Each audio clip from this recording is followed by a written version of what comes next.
pacientes con enfermedad inflamatoria intestinal. Quizás estas cuartas jornadas son un poquito distintas a las anteriores, ¿no? Queremos todos que los tratamientos sean distintos de los pacientes, los propios pacientes. Aquí hay un grupo nutrido de profesionales sanitarios de este hospital digestivo, cirujana, también veo enfermería de otro hospital del Rocío. Pero principalmente sois todos los pacientes y de la Asociación de ACU los que sois los protagonistas de estas jornadas. Ante todo, daros la bienvenida, daros las gracias por acudir aquí. Mi nombre es José Antonio Sánchez Román, yo soy el director médico del área de Atención Sanitaria Sur de Sevilla y también soy médico intensivista, que, como veis, también trabajo en la docencia como guardia, ¿no? Estoy también muy relacionado con la enfermedad inflamatoria, porque tenemos pacientes que no llegan a la UCI que se complican también, cosa que sabemos perfectamente que no es fácil. Este grupo de enfermedades que pertenecen al grupo de enfermedades inmunomediadas, pues lógicamente generan bastantes problemas a los pacientes, la fase de brote, fase aguda, complicaciones, eso que lo sufrís de verdad sois vosotros, los propios pacientes. Y bueno, estas cortas jornadas espero que sean lo suficientemente positivas, que saquéis todos vuestros problemas, vuestras dudas, que sean muy provechosas a la hora de afrontar la enfermedad de otra forma, ¿no? Que desde el punto de vista del paciente, que seáis ustedes quien propongáis, quien habléis y quien acerquéis más a los profesionales, más que nosotros, mucho más ustedes, porque nosotros sabemos de la enfermedad, pero quien la vive realmente pues es ustedes, ¿no? Así que un placer recibiros aquí, espero que sea muy provechosa y disfrutéis mucho de esta jornada. Muchas gracias.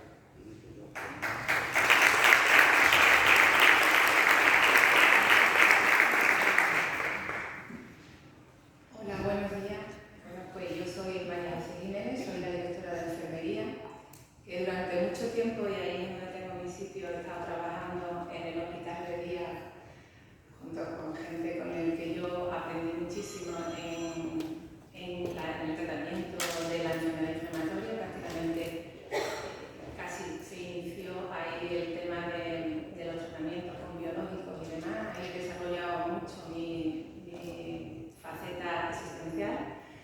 Evidentemente se aprende muchísimo así, pero que esto no es una cosa que pare, sino que cada año hay nuevas evidencias y nuevas técnicas y tratamientos que avanzan, que en este foro tan maravilloso que vaya a formar no tenemos otra cosa más que proponer y que todo esto se pueda llevar a cabo en beneficio de los pacientes con una enfermedad crónica que sabemos que tiene muchísimo impacto en la sociedad. Simplemente aprovechar el tema, aprender mucho y ponerlo en práctica con ellos, que puedan seguir avanzando y que tengan una mejoría en su calidad de vida que les permita seguir con su actividad y con una situación de salud lo mejor posible. Enhorabuena por este foro, a la unidad. Me consta que al principio teníamos muchos problemas por el tema, sobre todo con la pandemia, que no nos permitía hacerlo. Se hizo con muchísimas ganas de poder hacerlo, aunque fuera online y demás, pero bueno, esto se sigue, gracias a Dios nos podemos encontrar hoy aquí para que podáis realizarlo. Enhorabuena y que aprendáis muchísimo.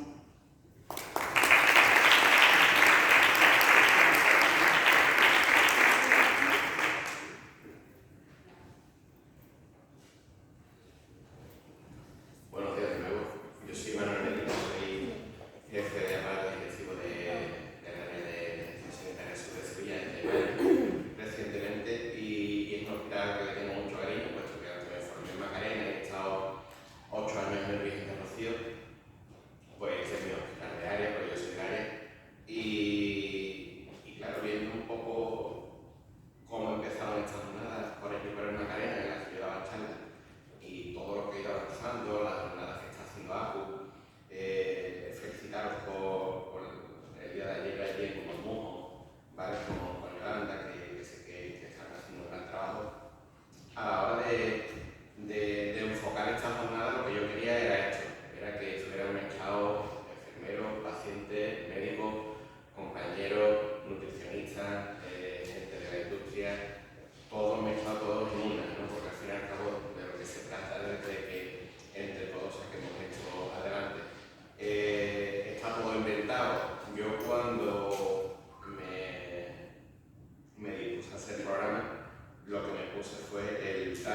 que por fin no hemos podido volver a encontrar presencialmente, mucho cuando veníais a la unidad o que en las consultas nos comentabais, ¿y vamos a poder volver a hacer el formato? Pues bueno, ha llegado el día, es vuestro día, el día de los pacientes, porque no olvidemos nunca que esta jornada está centrada sobre todo para vosotros, los pacientes, ¿vale?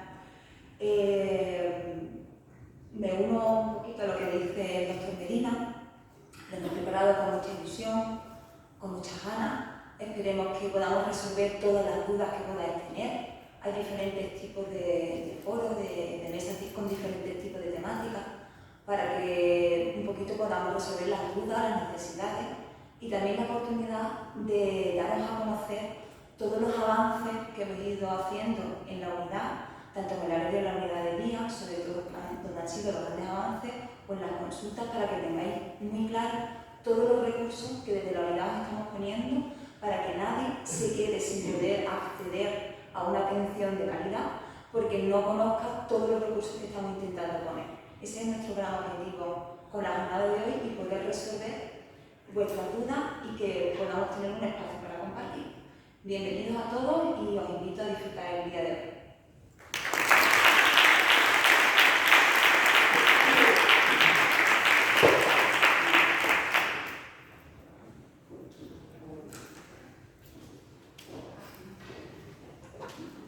Pues comenzaremos ahora con la primera mesa, que la hemos denominado mediante nuestra conferencia informatoria, que me explica quién es esto, y el moderador es Manuel Castro, al que pido que vaya subiendo, como el resto de los ponentes, el doctor Larrauri, la doctora Manuel Fujero, Ángel Castor y Enrique Francisco.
Buenos días. Vamos a empezar un poquito antes de lo que con el programa, pero mejor así habrá tiempo un poquito al final para las preguntas o comentarios, ¿no? O dudas. Bueno, en primer lugar, realmente yo felicito a los organizadores de estas jornadas que me parecen necesarias, ¿no? Y realmente en concreto, realmente ACU, que ha presentado la jefatura de servicio digestivo, responsable de enfermería de nuestro hospital. Bueno, pues tenemos por delante unas jornadas bastante fuertes, probablemente sacará a las 5:30 de la tarde. Y bueno, vamos a empezar. Me corresponde ser moderador, es decir, que obviamente los protagonistas, aparte de los oyentes, las personas que están aquí sentadas, somos ponentes. En concreto tenemos previsto 4 ponencias de unos 20 minutos, luego a los ponentes que se ajusten lo mejor posible, aunque lo bueno siempre es todavía.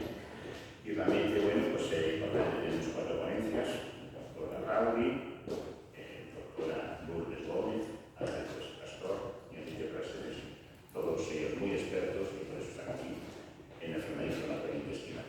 Yo creo que no pretendo quitar protagonismo a los ponentes, con lo cual me voy a limitar a iniciarme a abrir esa jornada.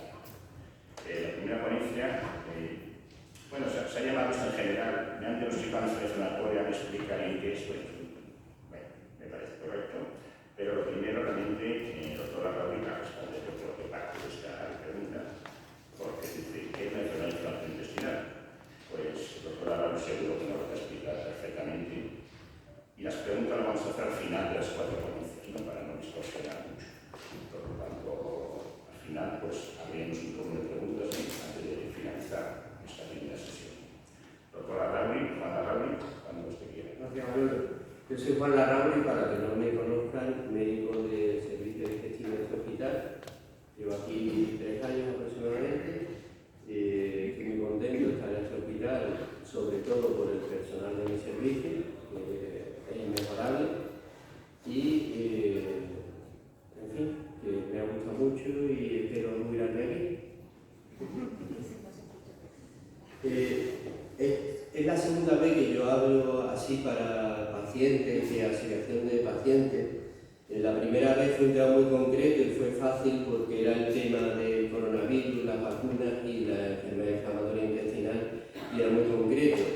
Hoy lo veo más difícil porque no es un enfermo de enfermedad de Crohn, sino una persona con su profesión, su cultura, sus inquietudes, que además tiene una enfermedad de Crohn. Entonces, el nivel de conocimiento, aparte ya de todo el personal sanitario que hay aquí, pues es muy difícil buscar el equilibrio, y a veces, ya viendo la presentación, pues creo que en algunos temas pues me he cedido un poquito y pido disculpas. Al final, cualquier duda, pues estaré encantado de contestarle.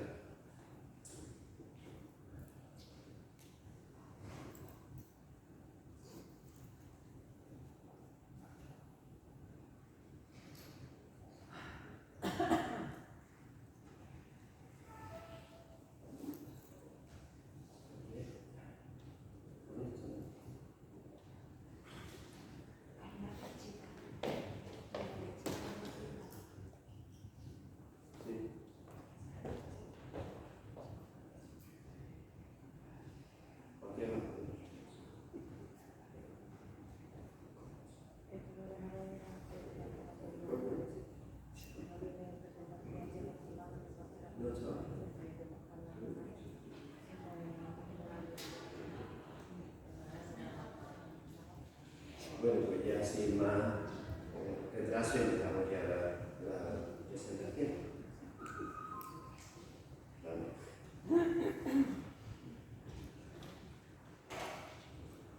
Ahí. ¿Qué es la enfermedad inflamatoria intestinal? Pues eso es un trastorno inflamatorio crónico del aparato digestivo que típicamente evoluciona con periodos de inflamación y síntomas llamados brotes, y otros periodos que de una duración que cambia mucho de un paciente a otro, en los cuales está asintomático y que llamamos remisión. Los dos tipos fundamentales de la enfermedad inflamatoria intestinal son la enfermedad de Crohn y la colitis ulcerosa. Existen otros tipos menos frecuentes y de menos importancia, como puede ser la colitis linfocitaria, la colitis colágena, colitis por derivación, que son mucho menos frecuentes, y ahora no vamos a entrar en ese tema. La colitis ulcerosa típicamente afecta a la mucosa, que es la capa de... ¿Se ve? ¿Se ve? Sí, se ve. Es la capa más interna de la pared digestiva, de la pared del intestino, la que está en contacto con las heces, y típicamente se extiende desde el recto en sentido proximal hasta el ciego, o sea, desde abajo, desde la entrada, hasta a lo largo del intestino grueso. Hay pacientes que pueden permanecer toda su vida, aquí lo tenemos, con una afectación inicial del recto, o al cabo del tiempo extenderse al colon izquierdo, que es el centro de la imagen, o a todo el intestino grueso. La enfermedad de Crohn, por el contrario, pues puede afectar, y típicamente afecta, a todas las capas del intestino. Por eso se llama que es una afectación transmural a través de la pared. Puede afectar, a diferencia de la colitis ulcerosa, a todo el aparato digestivo, desde la boca hasta el ano. Aquí tenemos las diferentes presentaciones. En la primera es la más frecuente, que es la ileitis, la ileocolitis, que hay también una afectación del ciego típicamente, o una afectación en distintos tramos del colon. Esto, como aquí viene reflejado, la afectación del colon exclusivamente es en el 20% de los pacientes, un tercio de ilio exclusivamente, un 50% de ileocolitis, la afectación de tramos más altos es mucho menos frecuente y la afectación perianal, que se va a tratar hoy aquí más en profundidad por la doctora Alfredo, pues afectan a un tercio de los pacientes. La historia, pues la historia ya en el siglo XVIII se describe en un paciente un caso anatomopatológicamente que se puede asegurar que es una enfermedad de Crohn. El avance de la investigación coincide con el descubrimiento del bacilo de Koch, de la tuberculosis, y se ve que hay afectaciones intestinales que son similares a la tuberculosis de Ilio Ciego, pero falta el bacilo de la tuberculosis. Entonces, desde el descubrimiento hasta 1932, que es una fecha clave para la historia de la enfermedad de Crohn, pues se van describiendo distintos pacientes con esa afectación que hemos dicho.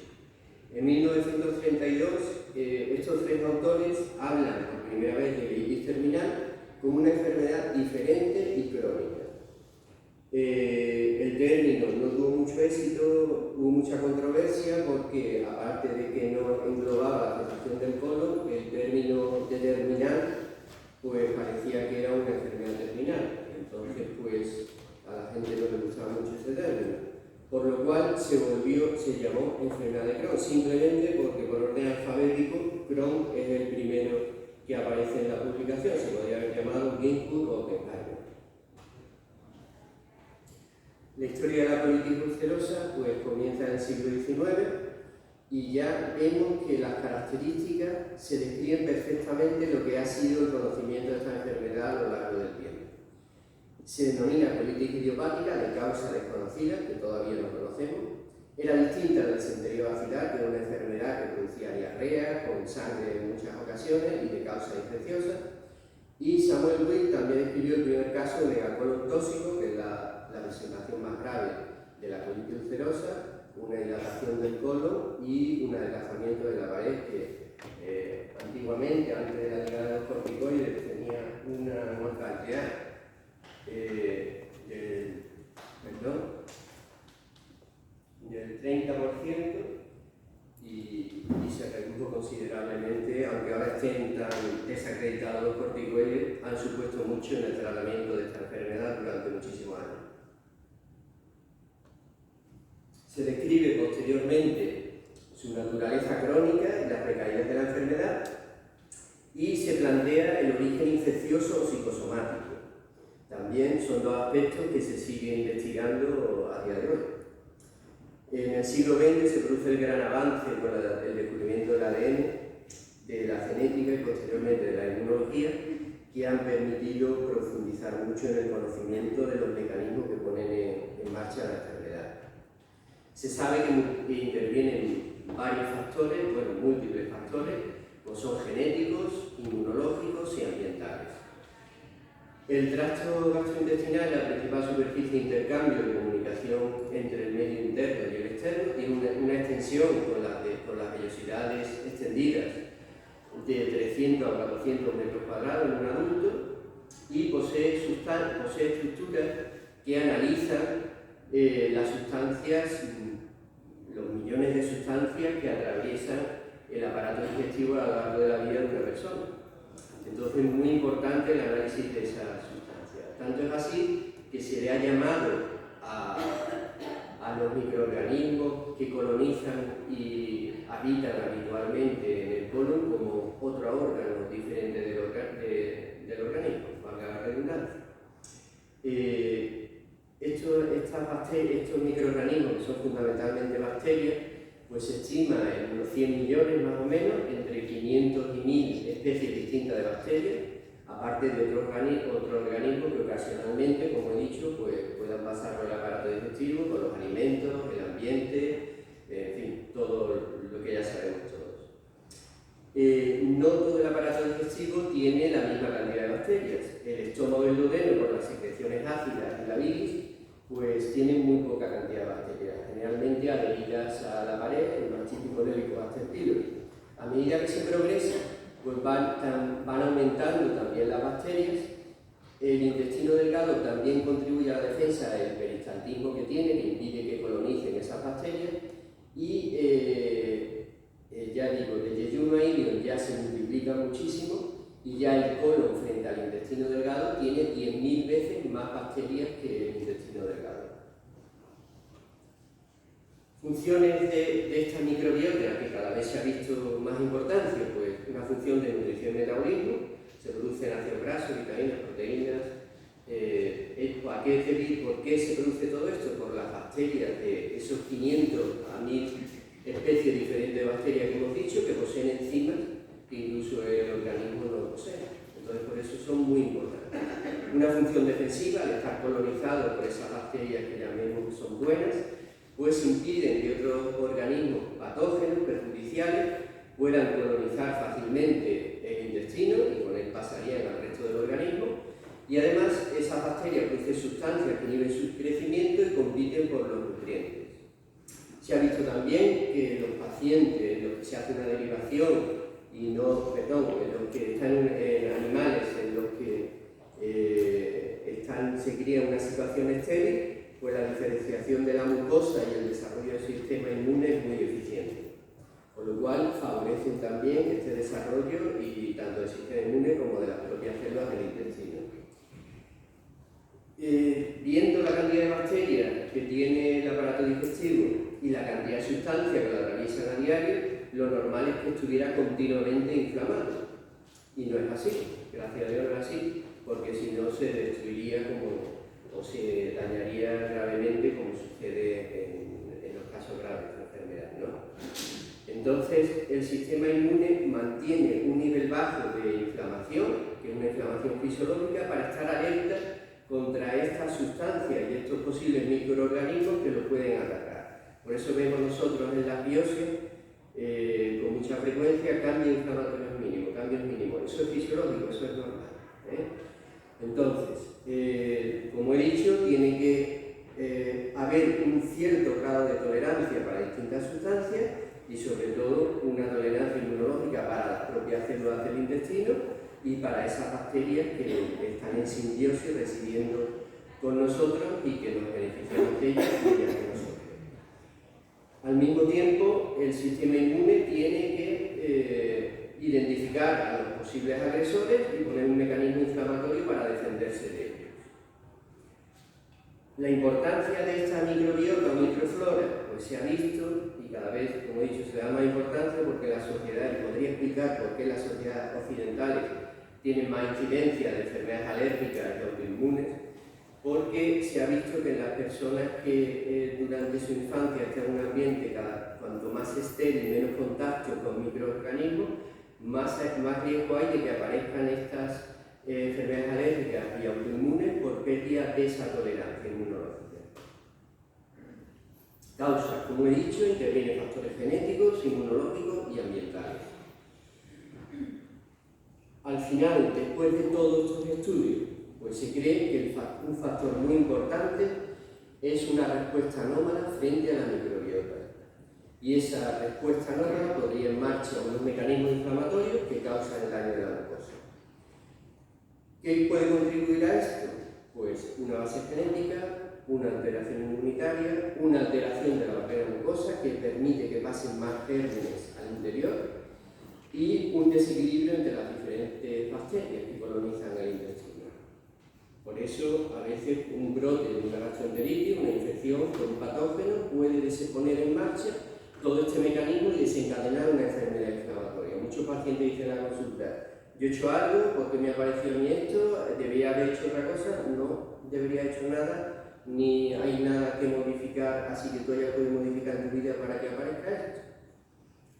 En cuanto a la genética, los pacientes todos lo observamos en la consulta que una persona afecta de enfermedad inflamatoria puede tener antecedentes personales. Este riesgo es mayor en el Crohn que en la colitis ulcerosa. En el Crohn aproximadamente el 15% de los pacientes tienen antecedentes familiares de primer grado. Cuanto más número de pacientes y más parentesco, hay más riesgo de que aparezca la enfermedad. Si hay un padre y una madre con enfermedad inflamatoria, más riesgo todavía. Si es uno de raza judía, más riesgo todavía. Entonces, se han ido descubriendo diferentes genes que en ensayos experimentales y después en las personas, pues se han visto que pueden favorecer que aparezca esta enfermedad. Muchísima gente que tiene mutaciones en esos genes nunca desarrolla la enfermedad. ¿Por qué? Porque intervienen multitud de factores para que aparezca. Epidemiología. Como hemos dicho, es más frecuente en países desarrollados que en zonas urbanas. Lo que he dicho antes podría explicarlo en parte. La mayor incidencia se da en Estados Unidos de enfermedad de Crohn, 20 casos por 100.000 habitantes al año, y de colitis ulcerosa en Europa, 24. En España es de 6 y 11 respectivamente. Una cosa curiosa y que apoya la importancia de los factores ambientales, que teniendo la misma genética, niños de emigrantes que van a países más industrializados, de países menos, pues esos niños cuando son adultos tienen prácticamente la misma incidencia que el niño propio que ha nacido allí en ese país. Entonces eso indica la importancia de estos factores ambientales. Se ha visto un aumento en los países que se están desarrollando ahora en paralelo con su mayor industrialización y modo de vida occidental. La edad. La mayor incidencia entre los 15 y los 30 o 35 años. En la colitis ulcerosa hay una ligera edad media mayor. El día 15% mayor de 60 años, y en cuanto al sexo, hay estudios que dicen que es lo mismo, y hay estudios que dicen que hay una ligera mayor incidencia en mujeres en la enfermedad de Crohn y en hombres en la colitis ulcerosa. ¿Verdad?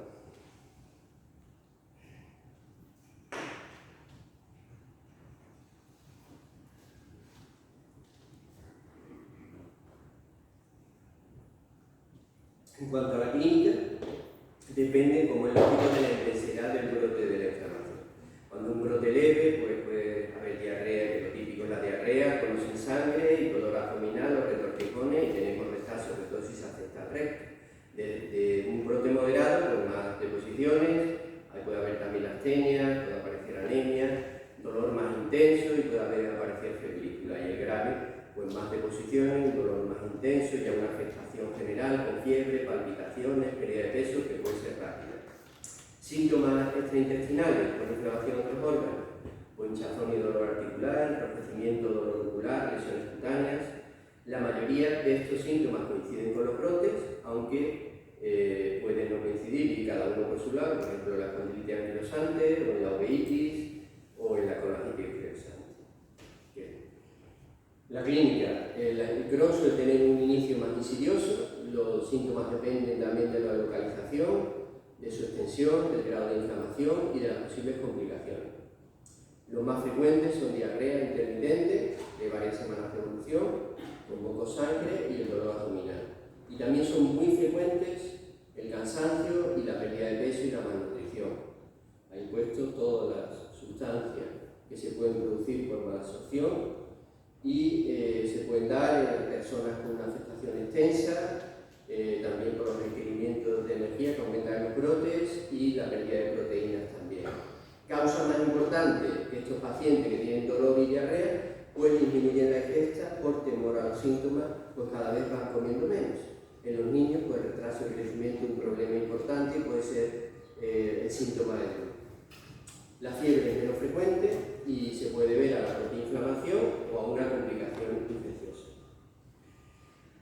Síntomas derivados de la inflamación transmural que hemos dicho que puede afectar a toda la pared, pues si se va estrechando el intestino se produce una obstrucción o una suboclusión sin llegar a ser obstrucción total. En estos casos es muy importante, si empiezan los primeros síntomas, hacer una dieta pobre en residuos y líquidos. Después la fístula, que también nos va a aclarar aquí nuestra compañera cirujana, los flemones, los accesos y la enfermedad perianal, que es lo que se va a centrar ella más. La fístula pues, pueden comunicar con la vejiga, con la piel, de una parte del intestino a otra, que a veces son casos también de malnutrición. Si va entre una parte del intestino delgado y otro, pues puede haber casos también de malnutrición. Y también enterovaginales. Los síntomas intestinales son parecidos a la colitis ulcerosa. En cuanto al tratamiento, que también lo va a comentar la doctora Pérez Pastor, no voy a entrar más, simplemente objetivos, inducir y mantener la remisión clínica y, si es posible, endoscópica. Al conseguir esta remisión, se reducen los síntomas o se eliminan y mejora claramente la calidad de vida del paciente. Es importante también considerar los efectos secundarios y otros más concretos, recuperación del crecimiento, curación de una fístula, etc. Y es muy importante mantener una nutrición adecuada, que también una compañera pues, nos va a explicar.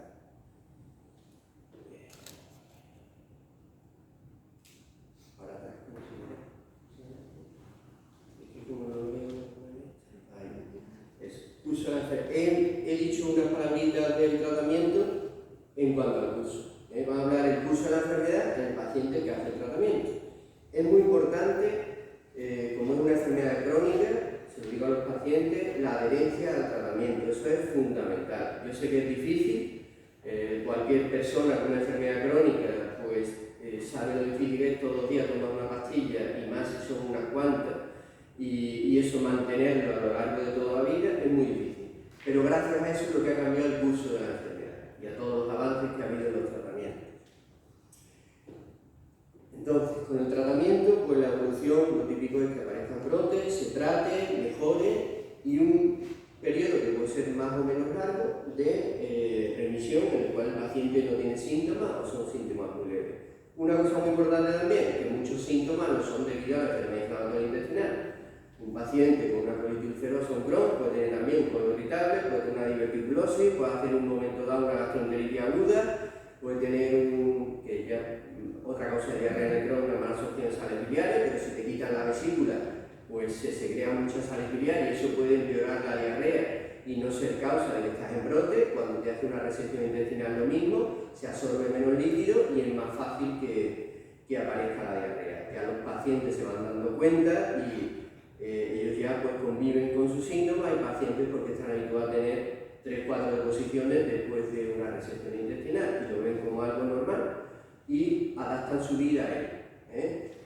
Entonces, un pequeño porcentaje de pacientes es verdad que no se pueden controlar completamente los síntomas. Globalmente, los pacientes que solo afecta al resto tienen una mejor evolución, si el diagnóstico ha sido mayor de 50 años también. Una cosa curiosa, que después se va a hablar también del tabaco, que es nefasto para la enfermedad de Crohn, en la colitis ulcerosa no es que se diga al paciente que fume, pero se ha visto, hay estudios, que los pacientes que dejan de fumar pueden controlarse peor la enfermedad. Eso cuesta trabajo decirlo, pero así es la verdad. Entonces yo no animo a nadie porque te puedes morir antes de un infarto, de un ictus o de otra cosa que de la enfermedad inflamatoria. O sea, es que hay que dejar de fumar, pero si coincide un empeoramiento clínico con que uno deja el tabaco, puede ser una causa que contribuya a ello. El mayor riesgo de cirugía cuando se afecta todo el colon comparado con cuando se afecta solo el recto. Entonces, la colestomía a los 10 años, que es la intervención de la colitis ulcerosa en los casos que ya no han respondido al tratamiento o casos graves con megacolon, si hay una afectación de todo el colon es el 19% y si solamente afecta al resto es del 5%. En cuanto al curso de la enfermedad de Crohn, pues la mayoría de los pacientes igual, pues evolucionan a brotes. También aquí es muy importante la localización también, por la posible estenosis, la aparición de fístulas y que el patrón de la enfermedad, que eso he puesto los 3 tipos, pues es estenosante, penetrante, que ocasiona la fístula, y no estensante, no penetrante.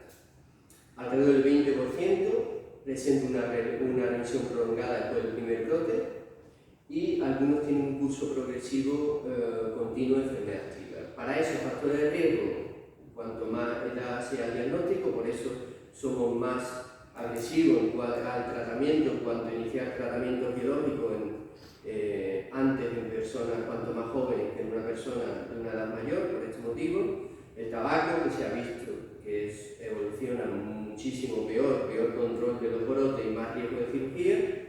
La afectación perineal-rectal, que es lo que más lata suele dar en esta enfermedad, y los pacientes que están continuamente requiriendo corticoides. Para acabar, fundamental, en la colitis ulcerosa, la información. Página de la Asociación de Enfermos de Colitis Ulcerosa y Crohn, perfecta, me lo está leyendo, lo que yo he dicho, muy parecido, viene perfectamente explicado. Busqué información en enfermedad de Crohn, enfermedad inflamatoria en Google y apareció la página de la asociación. Y lo felicito totalmente, he visto también los consejos que se dan y me parece fantástica. ¿Qué es lo que no hace, qué es lo que hace otra gente? En la lacra, las redes sociales. Noticia del otro día, 20 minutos. Ingresa a una cantante y actriz en Málaga por dolor y no sé qué. Redes sociales. No es apendicitis, diverticulitis o enfermedad de Crohn. Siendo ya celíaco con más posibilidades, eso sí es verdad. Pero me ingresan para cebarme con antibióticos y que no se extienda la infección. Entonces, redes sociales que uno ve esto y que equipara la diverticulitis a la enfermedad de Crohn, acabamos. Por eso siempre digo a los pacientes, pregunten a la sociedad, su médico de familia, especialista, enfermero, hospital de día, personas cualificadas para ello. Pues nada más, muchas gracias.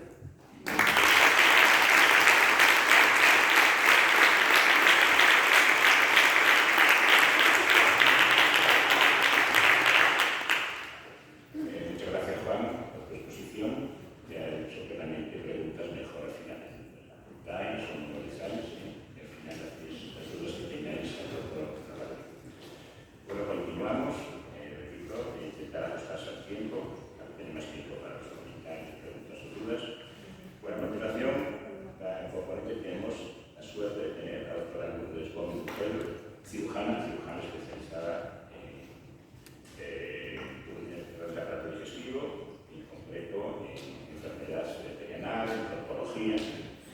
Y realmente, bueno, pues en concreto en la enfermedad de Crohn, una de las manifestaciones o formas de presentación de la enfermedad perianal en muchas ocasiones es el principal problema de los pacientes.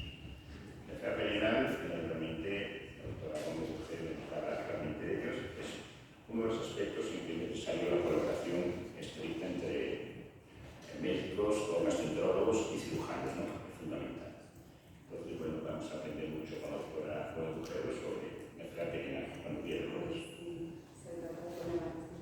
Muy buenos días a todos. A ver si podemos arrancar la presentación.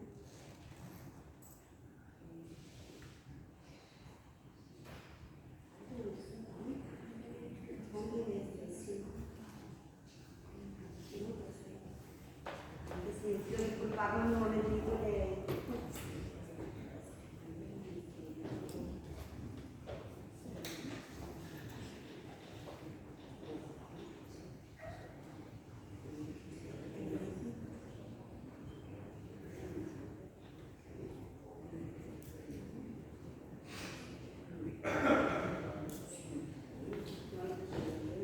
Disculpadnos un momentito.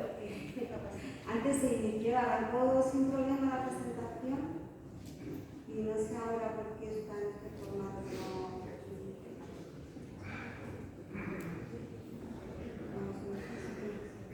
Lo tengo también. Sí, el nombre también.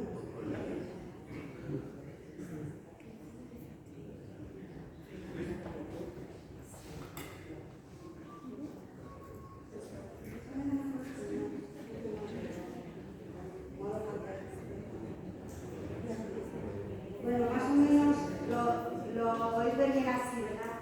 Gracias por la paciencia. Bueno, lo primero que quiero es dar las gracias al doctor Castro por la amable presentación que ha hecho de mí. Y bueno, a los organizadores de las jornadas por darme... Así me escucháis mejor, ¿verdad? A los organizadores de las jornadas por darme la oportunidad de estar aquí y de compartir este tipo de evento, de acontecimiento con vosotros. Yo lo hablaba antes con mis compañeros, creo que efectivamente la realidad poliédrica tiene muchas caras y los profesionales sanitarios estamos demasiado acostumbrados a ver solamente algunas facetas, ¿no? Entonces, para nosotros, para todos los profesionales sanitarios, para todos los que os tratamos, este tipo de oportunidades son valiosísimas porque nos permiten pues, ver otras facetas y otras caras de la enfermedad y que al final son aspectos de la vida que habitualmente no los consideramos, no estamos tan metidos en la ciencia que no los consideramos, por lo cual, pues ya digo, muchas gracias por permitirme compartir este día con vosotros y sin hacer más preámbulos, pues voy a hablaros de la enfermedad perianal. Yo, como ya os han dicho mis compañeros, soy cirujano.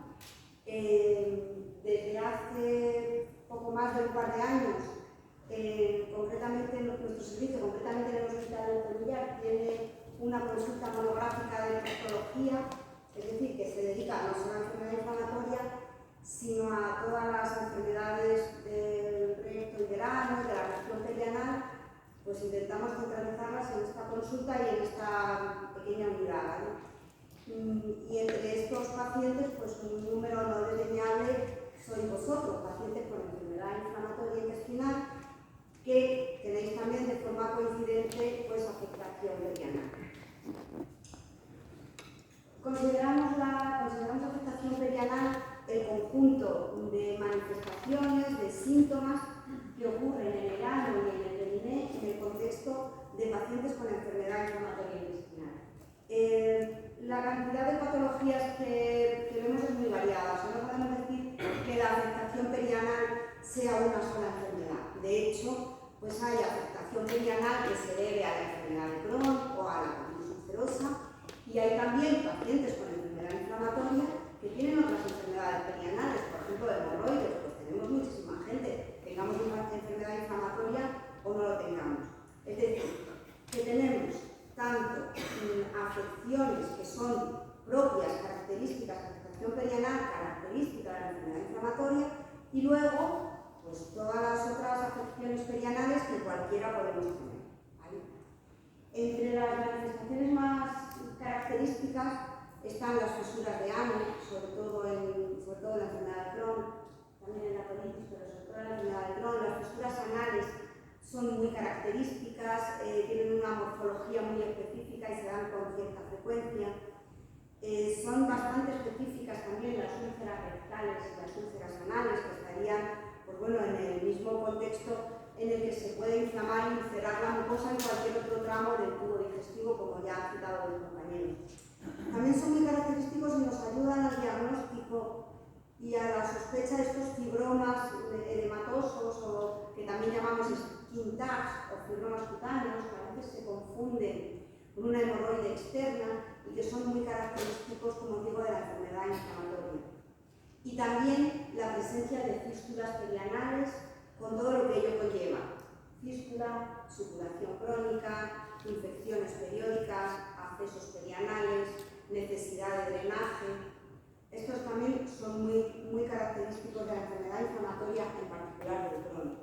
Y os menciono aquí la estenosis porque es algo que en el transcurso de la enfermedad, cuando necesitamos muchas cirugías y hay muchos brotes inflamatorios, etc., pues puede ocurrir y también lo vemos en nuestros pacientes. Por citaros algunos hechos, el compañero los ha comentado con mucha más amplitud de lo que yo puedo hacer, pero sí, pues bueno, centrar vuestra atención en que hasta el 20% de los pacientes con enfermedad inflamatoria, la manera de debutar, la forma en que los vamos a diagnosticar es por una afectación perianal. Esto se da con más frecuencia en la enfermedad de Crohn que en la colitis ulcerosa, pero ocurre, es decir, que las primeras manifestaciones las vamos a ver o los médicos de digestivo o los cirujanos en la consulta, y ahí vamos a tener que estar pues muy al tanto de que debajo de esa fístula rara o grande o complicada que yo veo, o de ese acceso que se reproduce muchas veces, o de esas fisuras tan latosas, pues a veces debajo de eso lo que tenemos es una enfermedad inflamatoria que debemos investigar.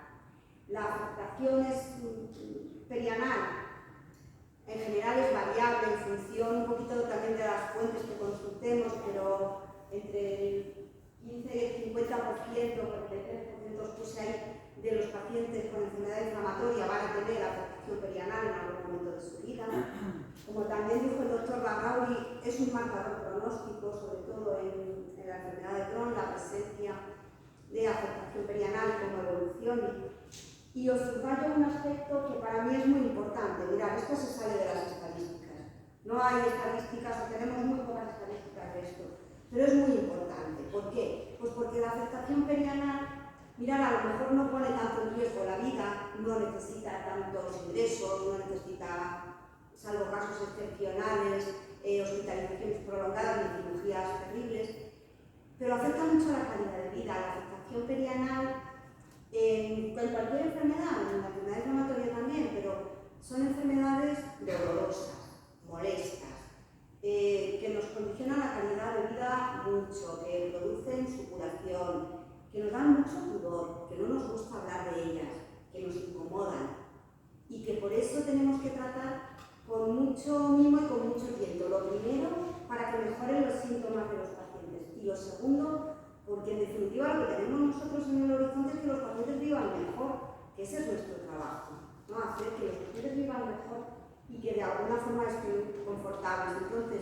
aparte de todas estas estadísticas, la merma en la calidad de vida que supone una afectación perianal no controlada, tenemos que tenerla muy en cuenta. Y engancho esto con la siguiente cosa que os quería decir. ¿Cuál va a ser el objetivo del tratamiento? Mira, a día de hoy, bueno, los compañeros os van a hablar de todos los avances que ha habido en el tratamiento, que son muchos. Yo tengo ya algunos años y desde que yo empecé en esto ahora hemos avanzado muchísimo y podemos ofreceros muchas más oportunidades, pero seamos honestos. No podemos deciros que os podemos curar, salvo casos muy excepcionales, ni de la enfermedad inflamatoria ni de la afectación perianal. Entonces, ¿cuál es nuestro objetivo? El objetivo en general y en la afectación perianal en particular es aumentar la calidad de vida de nuestros pacientes sin que los procedimientos que nosotros hagamos les provoquen una morbilidad, unas complicaciones añadidas. En definitiva, y poniendo el foco en la enfermedad perianal, queremos mejorar vuestra calidad de vida, pero no queremos haceros daño. Sabemos que sois pacientes que con esta condición seguramente si tenéis afectación perianal vais a sufrir muchas cirugías y en cada cirugía que hagamos corremos ciertos riesgos. Se puede romper el esfínter, se pueden crear cicatrices grandes que pueden condicionar estrecheces. Tenemos que tratar todo esto con mucho mimo. Tenemos que trataros y os tenemos que intentar ayudar, pero hay que prevenir sobre todo, y ahora vamos a abundar en esto, la afectación de los esfínteres anales que pueden conducirnos a secuelas que son tremendas, fundamentalmente para los pacientes, también para los profesionales que os tratamos y que tenemos que intentar evitar a toda costa, como son la incontinencia, los problemas de continencia y las estenosis. Para ir avanzando en el tratamiento y en el diagnóstico, la enfermedad perianal va a requerir algunas pruebas complementarias añadidas a las que ya hemos hecho para el diagnóstico y para iniciar los tratamientos de enfermedad inflamatoria.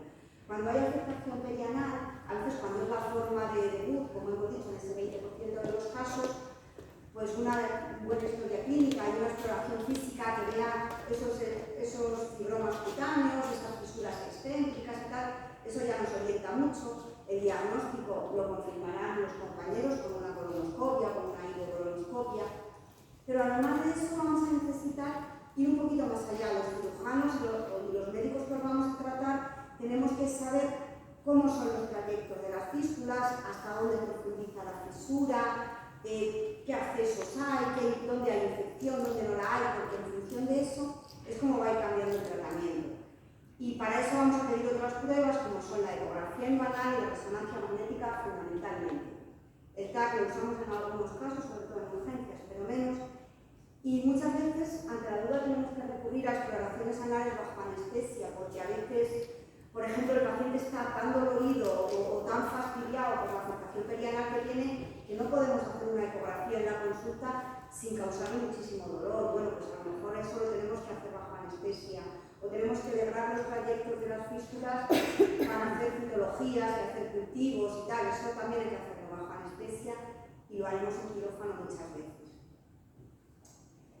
Quería hacer un inciso para deciros que esto es un equipo y no es un tópico. O sea, en la enfermedad inflamatoria, más que ninguna, el abordaje tiene que ser multidisciplinar. Los principales protagonistas sois vosotros. Hay alguien, desde luego, en este barco que tiene que ser el capitán del asunto y tiene que dirigirlo, y son los médicos del digestivo que os tratan y que coordinan todos los aspectos de la enfermedad o que tienen una visión mucho más global de ella. Y dentro de eso, pues tenemos que estar implicados los médicos de digestivo, los internistas, nuestras enfermeras, las estomaterapeutas, que tenemos muy valiosas también, los nutricionistas y, por supuesto, los cirujanos. También tenemos un papel en esto, pero ya os habéis dado cuenta que no soy el único cirujano que hay aquí hoy. Eso traduce un poquito también el equilibrio de quién está más implicado en el tratamiento de estos pacientes. Nosotros tenemos que colaborar, aunque fundamentalmente el cáncer es un equipo multidisciplinar, pero es una enfermedad que tenemos que abordarla entre todos y sobre todo con vuestra colaboración. El paciente, aunque tenga el nombre de paciente, ya no puede ser un ente pasivo y yo sé bien que vosotros no lo sois. Entrando un poco más en mi asunto, que son los procedimientos quirúrgicos, os recuerdo nuestro objetivo. Nosotros pretendemos aumentar vuestra calidad de vida, que mejoréis, que mejore la clínica, que esa afectación perianal os está dando, pero sin pasarnos de frenada, como se suele decir ahora, es decir, sin provocar secuelas que todos tengamos luego que lamentar. En ese sentido, pues haremos algunas actuaciones urgentes. A veces pues, nos llega un paciente a urgencias o dirigido desde nuestros compañeros, pues que viene con mucha fiebre, que tiene la zona perianal enrojecida, caliente, que le duele muchísimo desde que se levanta, está todo el tiempo dolorido, lleva varios días así, y lo que tiene este paciente es un absceso perianal, una infección. Eso los cirujanos lo tratamos en quirófano y tenemos que drenarlo, ¿vale? Es fundamentalmente la actuación que hacemos de urgencias. Tienen que ser drenajes muy precisos y muy concretos, porque ya veis que aquí, al lado de donde está este acceso, pues hay toda esta musculatura que es el aparato esfinteriano, que es lo que tenemos que cuidar como oro en baño, para transmitiroslo de esta manera. Actuaciones no urgentes, pues fundamentalmente lo que hemos hablado antes, exploraciones bajo anestesia, a veces con ecografía neuronal asociada, otras veces no, para descartar la presencia de accesos, infecciones. Y hasta ahora, lo que más hemos hecho los cirujanos, y los compañeros del digestivo lo saben, es esto de aquí, colocar setones de drenaje. Quizá alguno de vosotros lo conocéis. Cuando hay una enfermedad perianal, fundamentalmente con fístulas muy recurrentes y que está provocando unos abscesos cada 2x3, y infecciones que bueno, nos condicionan a veces hasta la posibilidad de empezar tratamiento, pues los cirujanos en quirófano identificamos el trayecto fistuloso, a veces con la guía de una ecografía, otras veces con técnicas puramente quirúrgicas, e introducimos una gomita, un sedal de drenaje que tiene como misión mantener el orificio de la fístula abierto. ¿Por qué lo queremos mantener abierto? Pues porque si nuestra piel se cierra, todas las secreciones que vengan por aquí se van a ir acumulando y lo que se va a producir es esto, un absceso perianal, otro absceso perianal. Entonces, cuando simplemente el gesto de colocar un setón ya aumenta el confort del paciente y también lo saca un poquito del riesgo de infecciones continuas.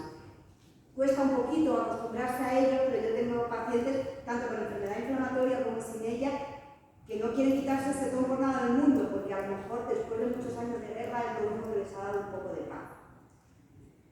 Pero bueno, somos conscientes y cada vez más de que nuestros pacientes, que además sois gente joven en edad laboral activa y tal, no podemos bajar los brazos y limitarnos a deciros, mira, pues es que tienes una fístula muy compleja y te voy a poner un setón y eso es lo único que puedo hacer. Eso es muy duro. Y la pregunta que vosotros nos hacéis es, bueno, y con esa fístula es que tú no tengo otra opción, es que yo voy a estar con un setón toda la vida o teniendo acceso siempre, o con este cablecito de drenaje puesto aquí toda la vida. Pues mirad, hace unos años, que ya os digo, yo llevo un tiempo en esto, quizá a principios de este siglo, finales del siglo pasado, la respuesta a esta pregunta, la de ¿se puede tratar quirúrgicamente mi fístula perianal? Pues la respuesta me ha sido no, un setón es lo más que podemos hacer y ya está, porque era lo que hacíamos. ¿Y por qué? Pues por el miedo a esas secuelas tan incapacitantes de las que hablábamos. Para nada queríamos tratar a los pacientes tocando los esfínteres o haciendo cirugías agresivas porque sabíamos que el resultado podía ser malo. Afortunadamente, todo esto está cambiando y están surgiendo técnicas conservadoras de esfínteres que tienen ya unos cuantos años, 10, 15 años, se han ido haciendo en pacientes, no con enfermedad inflamatoria, pero sí en pacientes con fístulas muy complejas o con problemas de incontinencia que no podíamos tratar de otra manera, pues se han ido haciendo esta serie de técnicas y poco a poco, a petición de nuestros compañeros de digestivo y los propios cirujanos, nos hemos ido animando a ir haciendo estas técnicas también, a decir, bueno, ¿por qué no en un paciente con enfermedad inflamatoria si lo puedo hacer en un paciente con fístula compleja? No me quiero dejar atrás este recuadro y recordaros que la primera opción siempre es el tratamiento médico. Los cirujanos, la verdad, que nos sacamos el sombrero muchas veces cuando vemos una fístula enormemente compleja que va a la consulta de mis compañeros de digestivo, le ponen tratamiento, vuelve a mi consulta 4 meses después y la fístula casi no está, ha desaparecido. Yo no estoy acostumbrada a que me pase eso, en el resto de las fístulas, pues las tenemos que operar, etc. Y ellos, pues bueno, es ciencia pero es magia de alguna manera, porque el tratamiento médico y el control de los brotes y el control de la enfermedad es lo que controla la fístula, en la mayor parte de los casos. Dicho esto, hay algunos trayectos fistulosos sobre los que todavía podemos dar un poco más de margen de mejora. ¿Qué premisas vamos a ponernos por delante nosotros y os vamos a poner a vosotros para intentar avanzar un poco más, para ir un poco más allá del setón y del drenaje y del sedal? Siempre damos prioridad a la conservación del esfínter, es decir, si vemos que esto de aquí, mirad, aquí os traéis un esquema en el que se ve el aparato esfinteriano, el esfínter interno, el esfínter externo y los posibles trayectos fistulosos. Si yo veo que la actuación que voy a hacer va a poner en riesgo esta musculatura, este aparato esfinteriano, no la vamos a hacer. Quizá no la vamos ni a plantear y os vamos a decir, mira, mucho mejor como estamos, con tu drenaje, con tu setón puesto, te lo revisamos y ya está. Porque la consecuencia negativa que puede tener eso sería peor que el beneficio que os podemos dar. Más cosas. Necesitamos un estudio completo del trayecto de la fístula. ¿Qué camino llevan esas fístulas? Eso ya lo hemos hablado hablando de la ecografía y de la resonancia. ¿Vale? No es lo mismo que una fístula esté aquí, sea así de pequeñita y yo pueda con ella, que me llegue hasta aquí arriba y implique todo el aparato esfinteriano. Necesitamos siempre el concurso y la aprobación de alguna manera y coordinarnos con vuestros médicos de digestivo. Ningún cirujano nos vamos a poner a hacer una técnica intervencionista en una fístula sin que ellos estén de acuerdo, sin que me digan, mira Lourdes, pues ahora es el momento bueno que este chico o esta chica no tiene brote desde hace más de un año. Entonces ahí tenemos que estar muy coordinados, elegir muy bien el momento, porque dependiendo de eso van a ir también los resultados. Y luego deciros que, aunque sea un poquito desesperante, que a veces lo es, todas estas técnicas requieren haber llevado puesto un sedal de drenaje unas cuantas semanas o meses antes. ¿Por qué? Pues porque tenemos que ser específicos, tenemos que trabajar en un territorio que tenga la mínima infección posible y sabemos que si hay infección, proctitis o absceso, la técnica que hagamos los cirujanos va a fracasar. Entonces tenemos que asegurarnos muy bien, por medio de nuestro drenaje, que esa zona está muy limpia y que no tiene nada de infección acumulada desde unas cuantas semanas o incluso meses antes. Y cumpliendo todas estas premisas, pues ya veis que no es una sola, hay varias técnicas que podemos hacer. En fístulas muy bajitas estamos atreviéndonos a hacer fistulotomías, en fístulas que no incorporan los esfínteres. Se pueden hacer técnicas quirúrgicas, bueno, no quiero entraros en el detalle técnico porque seguramente no es el motivo. Se pueden hacer colgajos de avance y otras técnicas que implican más tecnología, por ejemplo el sellado con láser de los trayectos fistulosos que respeta escrupulosamente el esfínter, la terapia con células madre que cada vez se está poniendo más en boga. Y ya veis que estas técnicas, os he puesto aquí en negrita, las que os podemos ofertar ya a día de hoy nosotros en nuestra unidad, o sea, aquí en el área de sección sanitaria sur de Sevilla, las técnicas con las que contamos y que podemos ofertarlas pues, si se dan las condiciones adecuadas, ¿no? La terapia con células madre, que ya nos hemos estado hablando, pues está en camino y yo creo que es un avance que va a llegar y del que van a poder beneficiarse muchos de nuestros pacientes. Estas técnicas tienen la ventaja de que se toleran muy bien, la mayor parte de ellas las hacemos sin ingreso, es decir, el paciente viene por la mañana, hacemos por ejemplo un sellado con láser o un sellado con pegamento biológico, está unas cuantas horas con nosotros y luego marcha para casa. No requiere medidas grandes, ni curas terroríficas, ni ninguna cosa de estas, que se toleran bien. La lesión de esfínter, en medicina nunca podemos decir que es imposible, pero sí es muy poco probable. Y en el otro lado, pues bueno, sí es verdad que tenemos que ser honestos y deciros que el éxito que podemos ofertar, pues bueno, no es un éxito ahí clamoroso. Las tasas de éxito son modestas, entre el 50 o el 70%, pero mirad, yo tengo por ejemplo algún paciente que llevaba con un setón puesto desde el año 2014 y que ahora no lo lleva, está en el 50%. Bueno, pues para mí, para ese paciente más, pero para mí eso sí es un gran éxito, porque hemos podido solucionar una fístula que de otra manera pues no hubiésemos podido con ella y además el señor en este caso pues no tiene ninguna secuela. ¿Y las recidivas son frecuentes? Pues sí, como en todas las fístulas, pero depende también de la evolución de la enfermedad. A veces la fístula quedó perfectamente sellada, pero si volvemos a tener una úlcera o tenemos otro brote, se nos recae hablado de sellado con pegamento biológico, de sellado con láser, etcétera, se pueden volver a hacer, porque las hagamos una vez y haya recidivado no nos impide que podamos volver a hacerlas de nuevo.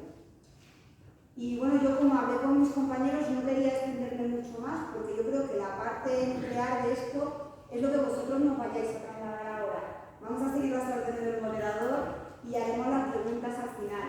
Pero bueno, deciros que estamos a vuestra disposición para todo lo que nos queráis consultar y para todos los aspectos que queráis que hablemos sobre esta aceptación perianal. Muchas gracias a todos.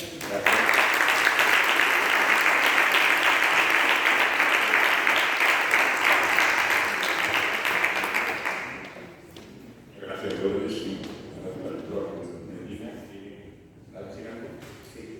Bueno, yo soy especialista en romper un poco el protocolo, ¿vale? Pero como veía ahí los ponentes y he calculado más la silla, ¿vale? Hay un ponente que está sentado allí y quiero pedirle disculpas, quiere que prepare una silla, le pido por favor que suba.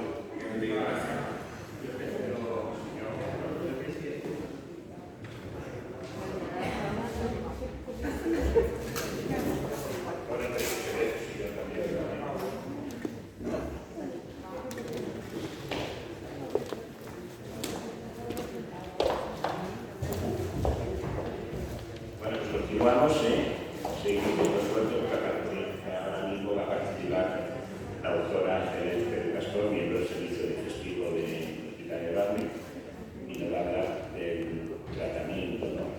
Bueno, ella nos va sobre todo, me imagino, a hablar de los medicamentos que se utilizan en el tratamiento. Y recordar que sirve como introducción, porque en el tratamiento de esta enfermedad participan muchos estamentos, como ella dirá, o digo yo, es fundamental no solamente el fármaco, los fármacos no van solo por la vida, es necesario personas que trabajan en ese tema, que es la enfermería, gastroenterólogos, nutricionistas, medicina preventiva, farmacia. Va a haber muchas áreas del hospital que los pacientes deben conocer en que trabajan conjuntamente para que realmente ese tratamiento que se da a nuestro paciente sea el más adecuado, el más idóneo, el más seguro, etc. La doctora Pérez Castor nos va a hablar sobre estos aspectos y nos va a aclarar muchísimas dudas que podamos tener. Cuando quieras, Ángeles. Muchas gracias, Manuel. Bueno, lo vamos a intentar. Bueno, quiero dar las gracias a la organización por invitarme. Bueno, algunos me conoceréis, otros no. Yo soy Ángeles Pérez Castor, habitualmente estoy en hospital de día y también en la planta. Y bueno, me ha correspondido hablar un poquito sobre el tratamiento, vamos a meternos en materia y en primer lugar me gustaría, creo, hay ciertas ideas que quiero dejar claras durante la charla y yo creo que esta es una de las más importantes. Como veis ahí, pues un medicamento que no se toma, pues no sirve de nada. Es muy importante hacer el tratamiento de forma correcta, porque muchas veces, sobre todo con los tratamientos orales, bueno, pues si estoy bien y hace 3 días que no me tomo la acetilcolina Evinurel, bueno, pues me lo voy a dejar porque total, estoy bien. Y esto puede llegar con el tiempo a ser contraproducente. Entonces, quiero recalcar mucho esto, esto ya lo ha comentado el doctor Larrauri, entonces, bueno, yo creo que es importante. Bueno, ¿por qué ponemos tratamiento? Pues fundamentalmente ponemos tratamiento, como ha comentado la doctora Pérez, sobre todo para mejorar la calidad de vida. Mejorar la calidad de vida significa controlar los síntomas, conseguir un adecuado estado nutricional, evitar la actividad inflamatoria de la enfermedad, que la enfermedad avance, intentar evitar que aparezcan estrecheces, las famosas estenosis, que aparezcan fístulas y, si es posible, pues como siempre prevenir la necesidad de cirugía. Y bueno, tenemos infinidad de tratamientos. ¿Cuál elegimos? ¿Por qué a mí me han puesto tratamiento el que sea y a mi hermano o mi primo que tiene también lo mismo que yo le han puesto otro? Pues entran muchos factores en este tema, ¿no? No solamente lo que veis aquí, muchos más, pero bueno, fundamentalmente valoramos la edad, el sexo del paciente, la forma en la que debuta la enfermedad, no es lo mismo un debut leve que un debut grave, no es lo mismo una enfermedad fistulizante con afectación perianal o sin ella, no es lo mismo dónde esté la enfermedad, no es lo mismo que sea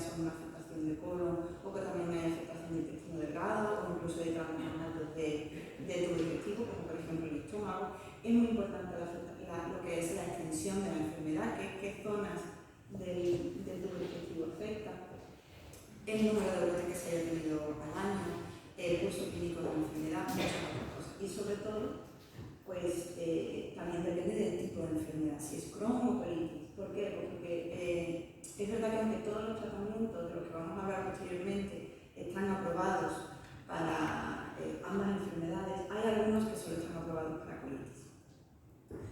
Bueno, ¿y por qué ponemos un tratamiento? ¿En qué nos basamos? Pues fundamentalmente la toma de decisiones se basa en las guías de práctica clínica. Tenemos guías de práctica clínica en GTU, en la EPO, que es la Sociedad Europea de Crohn y Colitis. Pero nosotros periódicamente nos reunimos el equipo médico, con enfermería y con farmacia, y exponiendo individualmente a cada paciente se decide qué tratamiento se pone o si se cambia, a cuál se cambia, porque no hay enfermedades sino enfermos, ¿no? Esto lo hemos escuchado mucho nosotros durante la carrera y en nuestra formación. Bueno, y ahora ponemos el tratamiento. Ya mi médico me ha dicho que voy a empezar con un biológico. ¡Qué miedo! A ver, ¿cuál me va a poner y cuáles van a ser los efectos secundarios? ¿Me va a poner un inmunosupresor? ¿Y eso qué es? Bueno, es verdad que todos los tratamientos, todos los fármacos que nosotros utilizamos como médicos, no solamente los digestivos, sino todos los profesionales, tienen efectos secundarios, no basta con coger cualquier prospecto de cualquier fármaco. Pero bueno, habitualmente nosotros cuando ponemos un tratamiento ponemos una balanza del riesgo-beneficio, ¿no? Y entonces, bueno, ¿cuál es el riesgo? Pues fundamentalmente los efectos secundarios. Aunque parezca lo contrario, la mayoría de los efectos secundarios no son tan frecuentes, la mayoría son leves y son reversibles, e incluso son prevenibles, de ahí que seamos tan pesados con las analíticas antes, durante y después. ¿Qué pasa? ¿Cuál va a ser el beneficio que vamos a obtener? Bueno, pues si estamos mal, con dolor abdominal, mantenido todo el día en el baño, o incluso no podemos ir a ningún sitio porque tenemos que estar pensando dónde hay un baño. Y el objetivo, el resultado de iniciar el tratamiento, aparte de los efectos secundarios, va a ser, bueno, pues puedo tener una vida normal, puedo ir al trabajo, puedo ir a clase, puedo salir a comer con mi familia, con mis amigos, y no tengo que estar pensando dónde está el baño, o me tengo que levantar a mitad de la comida porque es que no me aguanto, pues lógicamente los beneficios van a superar siempre los riesgos. Otra cosa creo que es fundamental, pues que si nosotros no atacamos a la enfermedad con todo el arsenal terapéutico del que disponemos, probablemente la enfermedad va a ser agresiva con nosotros y la historia natural de la enfermedad pues nos va a ganar la batalla, y eso es lo que no queremos.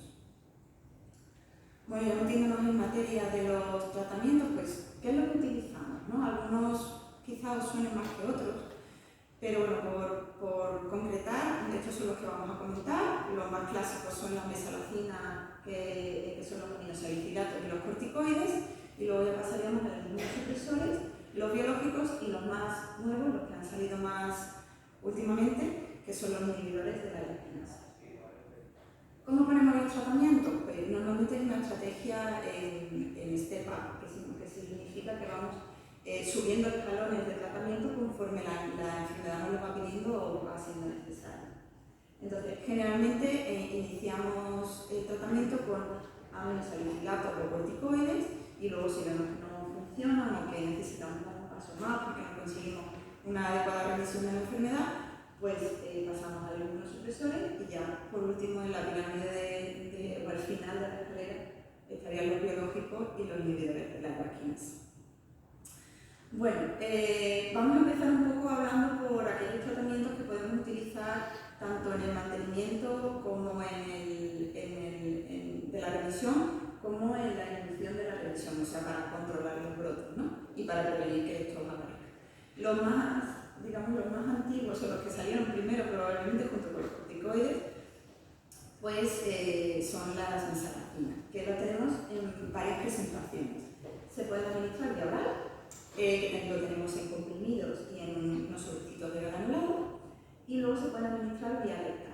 Tanto las presentaciones orales como las presentaciones rectales ponemos una a otra dependiendo de a dónde queramos llegar en el intestino. Por ejemplo, los supositorios, como veis ahí, llegan a la primera parte, la última parte del colon, ¿no? Sobre todo el pleco. Las espumas rectales llegan un poquito más lejos, hasta casi la mitad del colon izquierdo, que es el recto y el sigma, y los enemas son los que más lejos llegan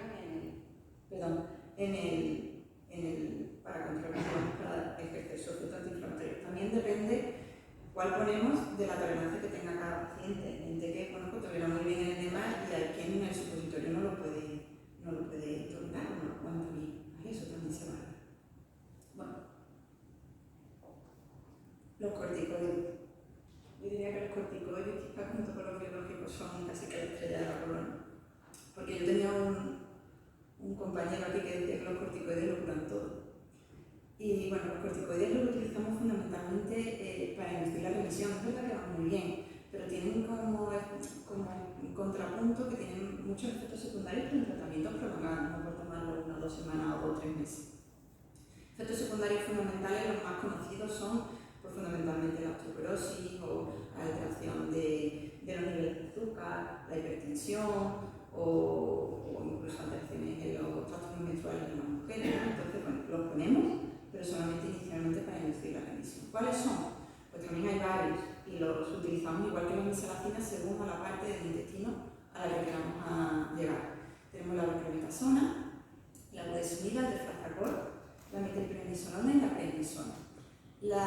Todos son orales, excepto la budesonida que también se puede utilizar rectal y la metilprednisolona que solo es intravenoso. ¿Qué pasa? Pues que bueno, los corticoides están muy bien, pero no siempre son eficaces en todos los pacientes.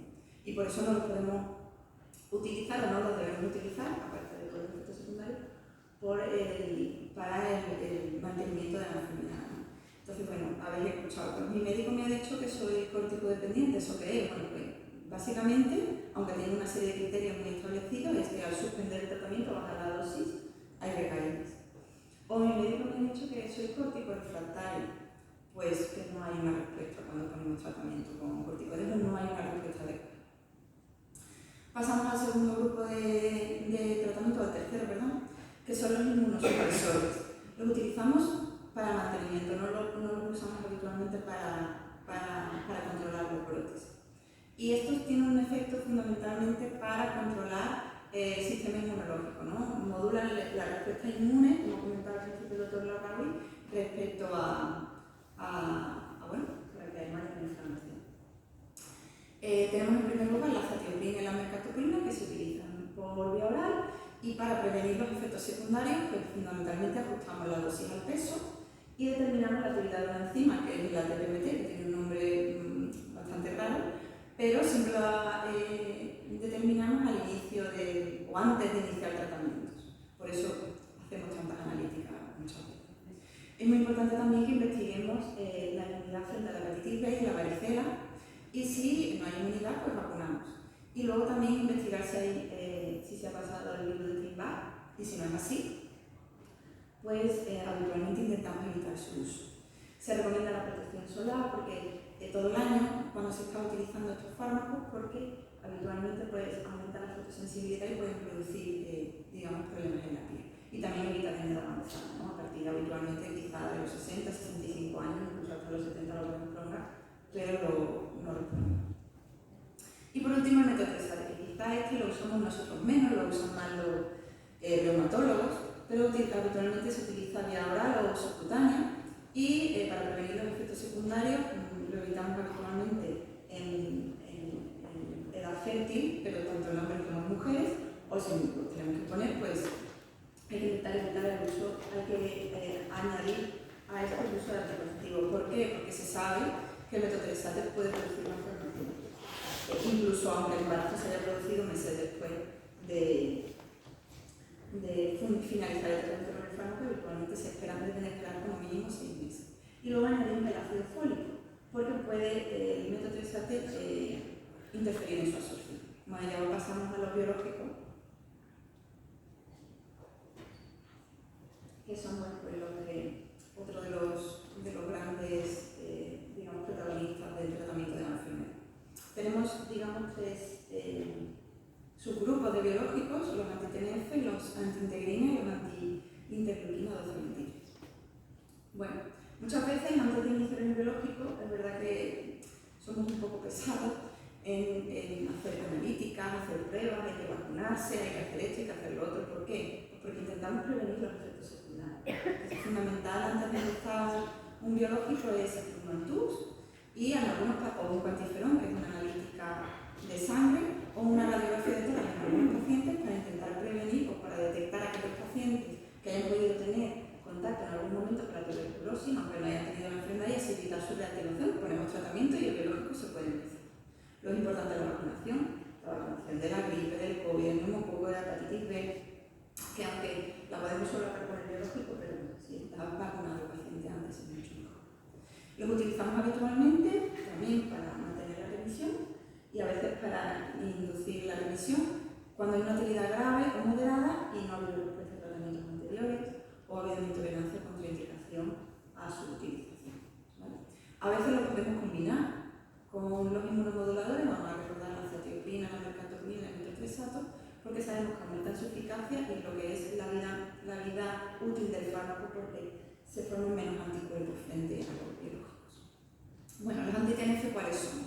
Pues el más conocido yo creo que es el infliximab, pero bueno, también disponemos del adalimumab y el golimumab. El infliximab es intravenoso, se utiliza intravenoso y se pone en hospital de día, y el adalimumab y el golimumab es subcutánea. La dosis del infliximab depende del peso, la dosis estándar que ponemos son 5 miligramos por kilo. La del adalimumab son 40 en una jeringa o una pluma. Y luego el golimumab, depende de si se pesa más de 80 o no kilos, pues se pueden poner 100 o 50 miligramos. La inducción ¿qué es cuando hablamos de inducción?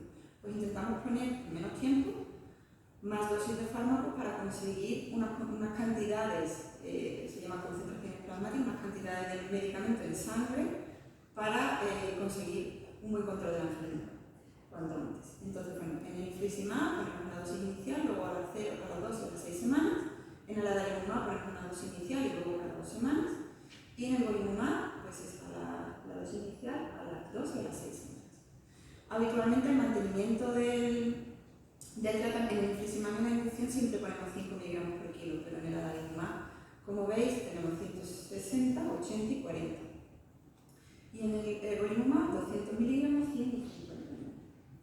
En el mantenimiento, bueno, pues para el infliximab es cada 8 semanas, el adalimumab se administraría cada 14 días y el golimumab cada 4 semanas.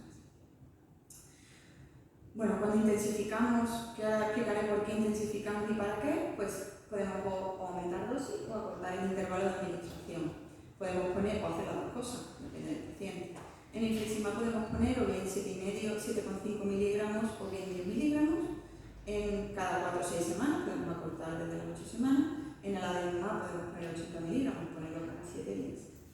Y como veis aquí, como decía al principio, todos, tanto el infliximab como el adalimumab, están indicados para cronicolitis, pero el golimumab solo.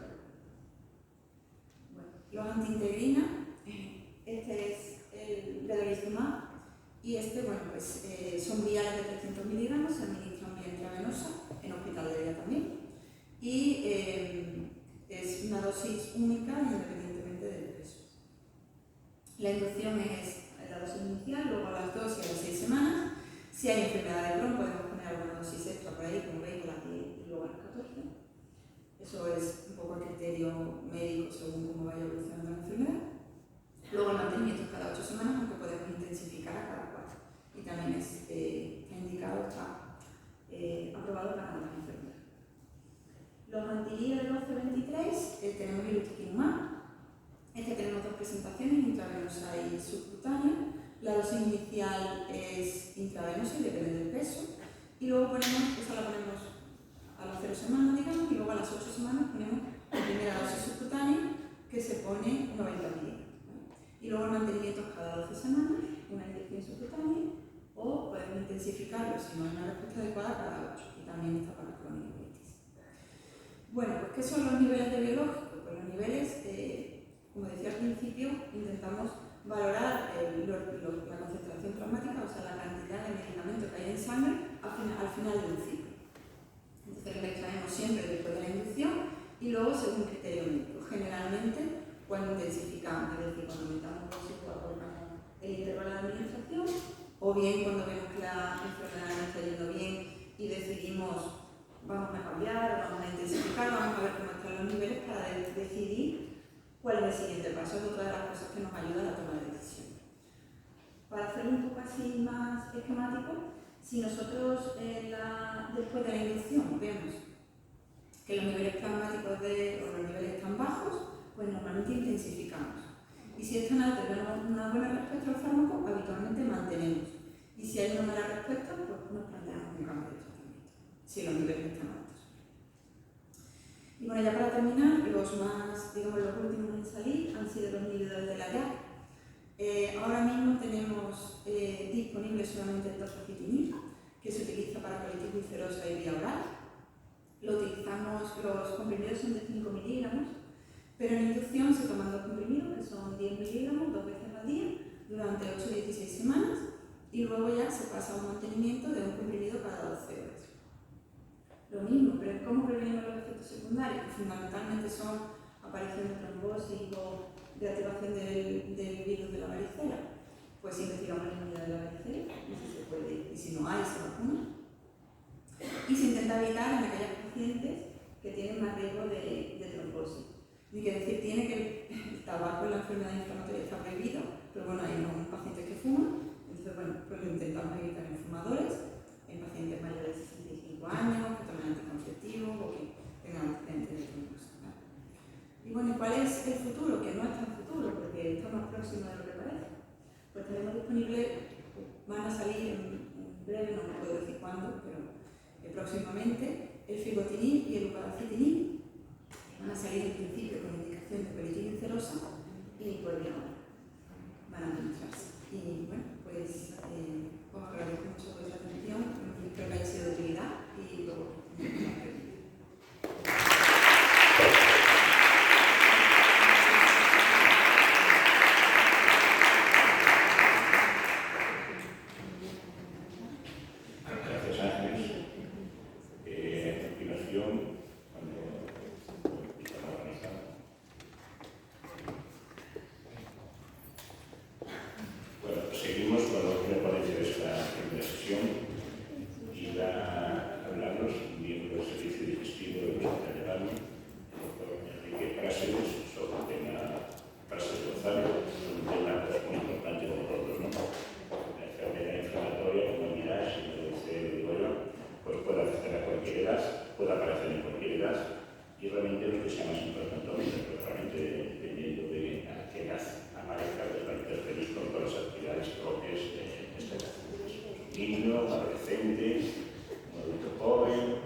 está en aumento en España. A día de hoy, una media de 8 pacientes por cada 100.000 habitantes cada año.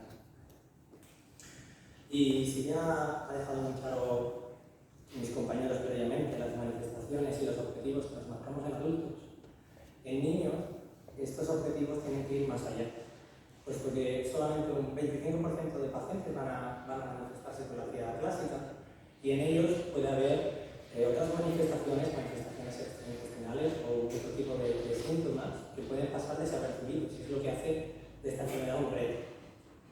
Un reto porque tenemos que ir más allá y tenemos que anticiparnos a la enfermedad con manifestaciones que pueden no ser digestivas en un principio. Podemos ver, tenemos que hacer hincapié en el crecimiento adecuado del paciente, en intentar minimizar en todo lo posible los efectos secundarios, y tenemos que controlar tanto los síntomas de la enfermedad como también favorecer el desarrollo psicosocial de nuestros pacientes. ¿Cómo se diagnostica? Bien, realmente, ya han hablado previamente mis compañeros, la enfermedad de Crohn y la colitis ulcerosa generalmente no tiene un diagnóstico claro, patognomónico, que nos dé claramente lo que uno tiene, sino que es un compendio y un algoritmo de muchas pruebas complementarias que vamos a solicitar. Nos vamos a ayudar de analíticas, nos vamos a ayudar de estudios de heces, vamos a descartar otro tipo de enfermedades.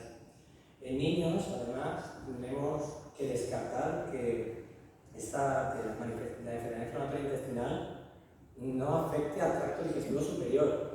Haremos una gastroscopia, cosa que eso en adultos pues nos llama mucho la atención, que no hacemos habitualmente en los debuts. Y también realizaremos pruebas de imagen para identificar tanto la actividad como las diferentes complicaciones. ¿Qué particularidades tiene el diagnóstico? Y es que, si bien las dos entidades más características son la colitis ulcerosa y la enfermedad de Crohn, hay una entidad, que es la enfermedad inflamatoria, la colitis no clasificada, que en los niños cobra especial relevancia. ¿Vale? No es infrecuente encontrarnos con pacientes que una vez me dijeron que tenía Crohn, poco más tarde me decía que tenía una colitis o viceversa. Y esto en los niños vamos a darnos cuenta que es mayor. Del mismo modo que el debut de una enfermedad inflamatoria intestinal en niños va a suponer también una mayor agresividad de la enfermedad.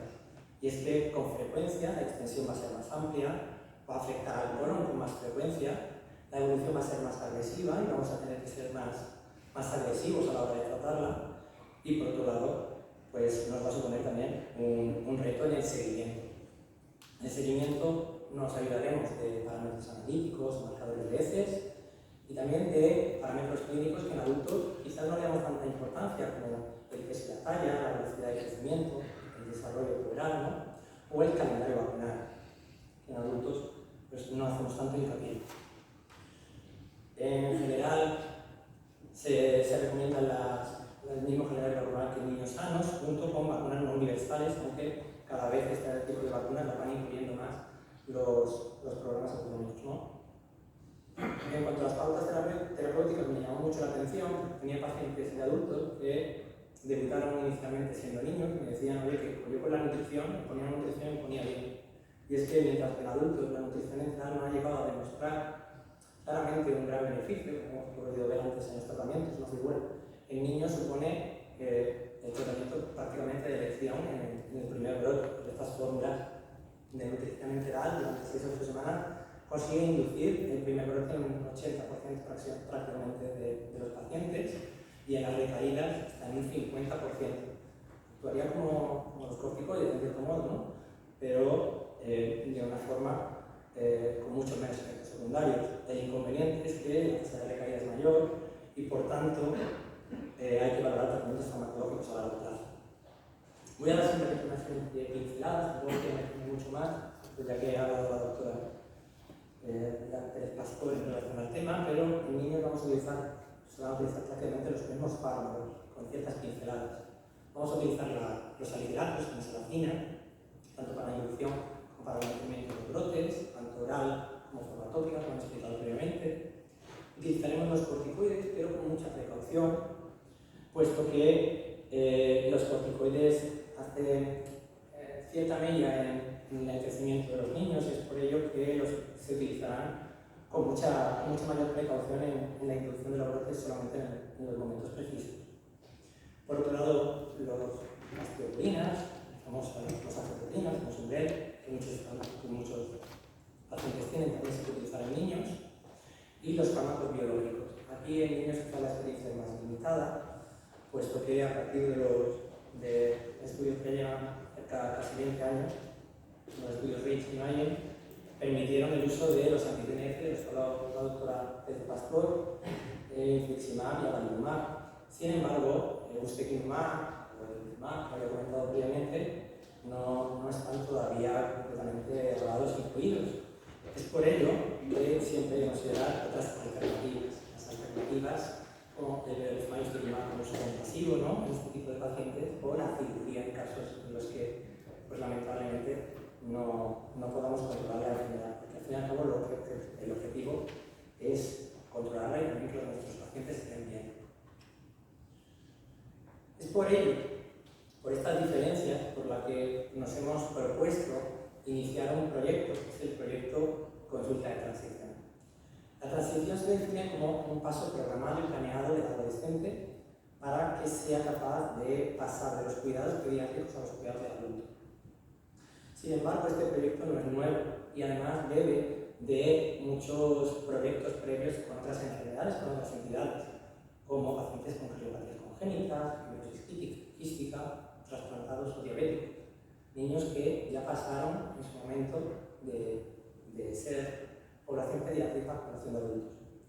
¿Y por qué es tan importante la consulta de transición? Porque parece ser, y se ha demostrado, que hasta un 20% de los adolescentes abandonan el tratamiento y más de una inmensa mayoría no tienen una adecuada continuidad en el seguimiento. Esa es la razón por la que vamos a buscar y vamos a tener en cuenta la normalización de la enfermedad dentro del ambiente social. Vamos a preocuparnos por el desarrollo emocional y vamos a fomentar la independencia y la autonomía de nuestros pacientes. Con eso, lo que vamos a intentar es pasar de una zona de confort, una zona de tranquilidad en que el paciente se siente seguro, a un océano en el que también van a estar cómodos, pero sí evitando, pues, circunstancias más agresivas, más molestas, más obstáculos, ¿no?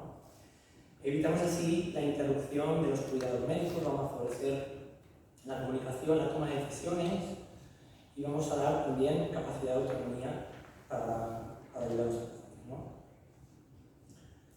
Y ahora bien, es diferente, hemos dicho que es diferente la enfermedad inflamatoria en niños, adultos, eso nos ha quedado claro, pero es diferente la asistencia pediátrica a la asistencia en los adultos.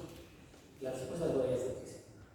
Porque, como bien he dicho yo al principio de la charla, yo soy digestivo de adultos y hice mi pequeña especializo en enfermedad inflamatoria, de un modo que un pediatra, una especialidad diferente, se subespecializa en digestivo pediátrico.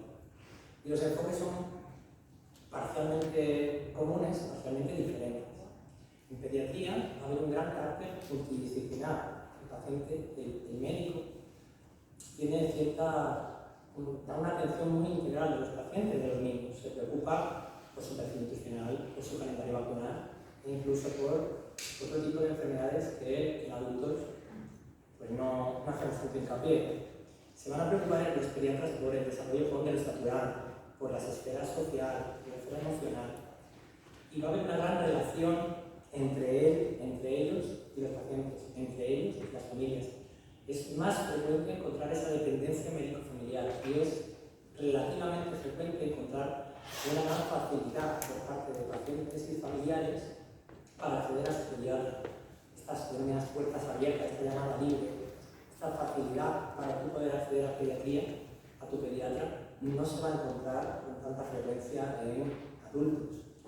Y es que en adultos las revisiones van a ser frecuentemente con cita previa, debido a la gran masificación de las consultas, y a que en adultos ya damos relativamente por hecho que el paciente es independiente, que el paciente es autónomo y que el paciente ya es capaz de partir de una base de autocuidados. No obstante, en el aparato digestivo de adultos contamos de una amplia experiencia, como hemos dicho antes al principio de la charla, mientras que el 20-30% de pacientes con enfermedad inflamatoria debutan en niños, la inmensa mayoría, un 70-80%, van a debutar en adultos.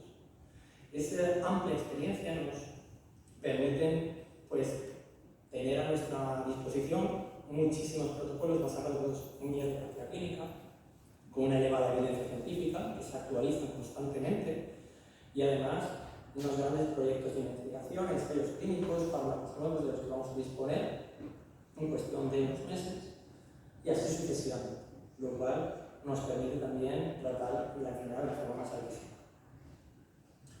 ¿Qué obstáculos nos vamos a encontrar en el proceso de transición? Por un lado, el paciente y la familia, cada paciente y cada familia es un mundo, desde el punto de vista sociocultural, así como desde múltiples puntos de vista. Tenemos que adaptarnos como médicos a los pacientes y ellos a nosotros. También puede haber obstáculos entre gastroenterólogos y pediatras, puesto que cada uno tiene su punto de vista y puede haber ciertas reticencias. Es por ello que esta transición no tiene que ser una transición puntual y rápida, sino tiene que ser una transición planificada. Y con ello lo que intentaremos es favorecer la participación de todos, la participación de la familia y del paciente, y también crear un ambiente de discusión entre nosotros mismos, entre los profesionales, tanto médicos como el equipo de enfermería. Y ahora bien, ¿qué momento es el idóneo para pasar de un niño a un adulto? Malamente dicho. Pues no es complicado encontrar un momento exacto en el que se alineen todos los planetas, ¿no? Es muy difícil. Y este momento no debería ser nunca un momento puntual, una consulta única, un momento rígido. Debería ser un proceso flexible, un proceso continuo. Y lo que vamos a evitar en la medida de lo posible es que en el momento en el que se haga la transición, la vida del paciente sea una auténtica montaña rusa. Es el peor momento, el peor escenario en el cual deberíamos hacerlo. En donde sí que deberíamos hacerlo es en el momento de mayor equilibrio. Es decir, cuando existe en el paciente un grado de madurez emocional y médica, cuando la enfermedad esté lo más controlada posible, cuando el paciente ya esté adherido y sienta la importancia de la adherencia al tratamiento, evitando momentos de cambio, momentos en los que estamos probando un tratamiento nuevo. También hay que evitar momentos de cambios no solamente desde el punto de vista de la enfermedad, sino también en la familia o en el ámbito social. No es lo ideal cambiar y pasar de niños a adultos cuando la gente, por ejemplo, el niño está viviendo la separación de sus padres o está viviendo el cambio de un colegio a otro. Y es por ello que evitaremos realizarla cuando tengan lugar esos cambios vitales. No obstante, aquí nos tenemos que ir un poco a las guías americanas, que son las únicas que relativamente ya empezaron a hacer ciertas recomendaciones a través de cronogramas. No obstante, nuestro proyecto a priori no es realizar un cronograma, nos olvidaremos de ello, ¿vale? Porque no podemos fijar una edad exacta, por la cual, si hacemos la transición a edades más jóvenes, vamos a hacer hincapié especialmente en que el paciente conozca su enfermedad, las ventajas de su tratamiento y también dar ciertas guías sobre su salud, el uso de drogas, su sexualidad. Mientras que pacientes que sean más mayores, pues vamos a ser más exhaustivos, vamos a exigir también más responsabilidades y más deberes. Y es que a ellos no solamente les pediremos que conozcan su enfermedad o conozcan su tratamiento, sino que también sean responsables con ellos y serán ellos los que sean partícipes de todo este proceso, ¿no? Es por ello que modelos de transición y estrategias hay muchas. Es difícil establecer un modelo único, un modelo validado, un modelo reproducible. Y en cada centro, en cada país, en cada servicio va a ser diferente. Recomendaciones generalizadas sí se pueden dar. Vamos a evitar las limitaciones administrativas, cuanto menos burocracia haya de por medio, mejor.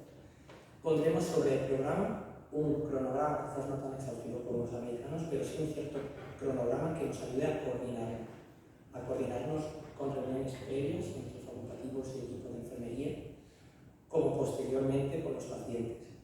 Y finalmente, espero, y esa es mi intención, que sea un proyecto para que nos concienciemos y cooperemos todos juntos, ¿no?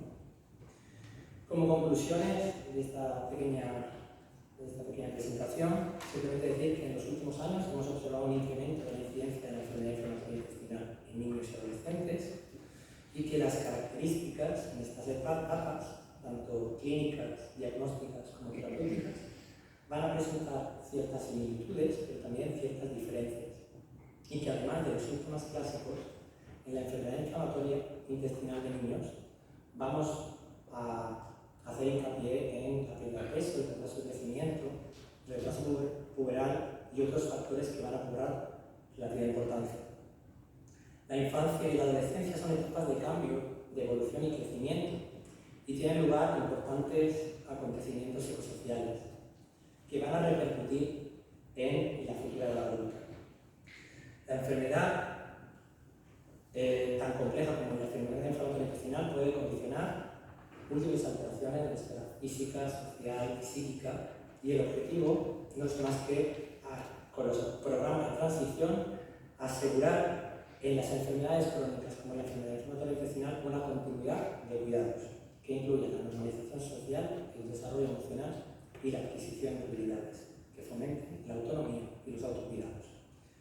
Solo así, a través de un proceso planificado y continuo, en el que participaremos todos, tanto sanitarios como familiares y como el paciente en sí, facilitaremos así la continuidad asistencial, el seguimiento y la adherencia a los tratamientos. Eso ha sido todo y muchas gracias.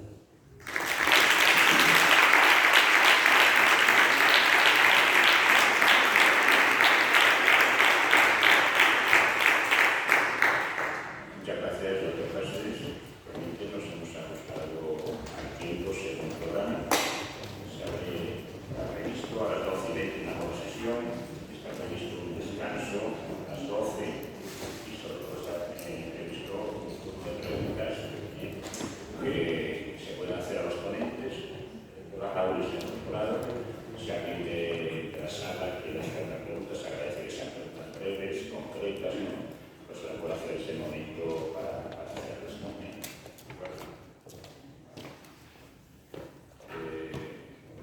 En cualquier caso, si alguien no quiere hacer una pregunta, a título personal, en el momento del descanso se va a acercar un ponente que seguro que hay al fondo de que haya una pregunta aquí detrás.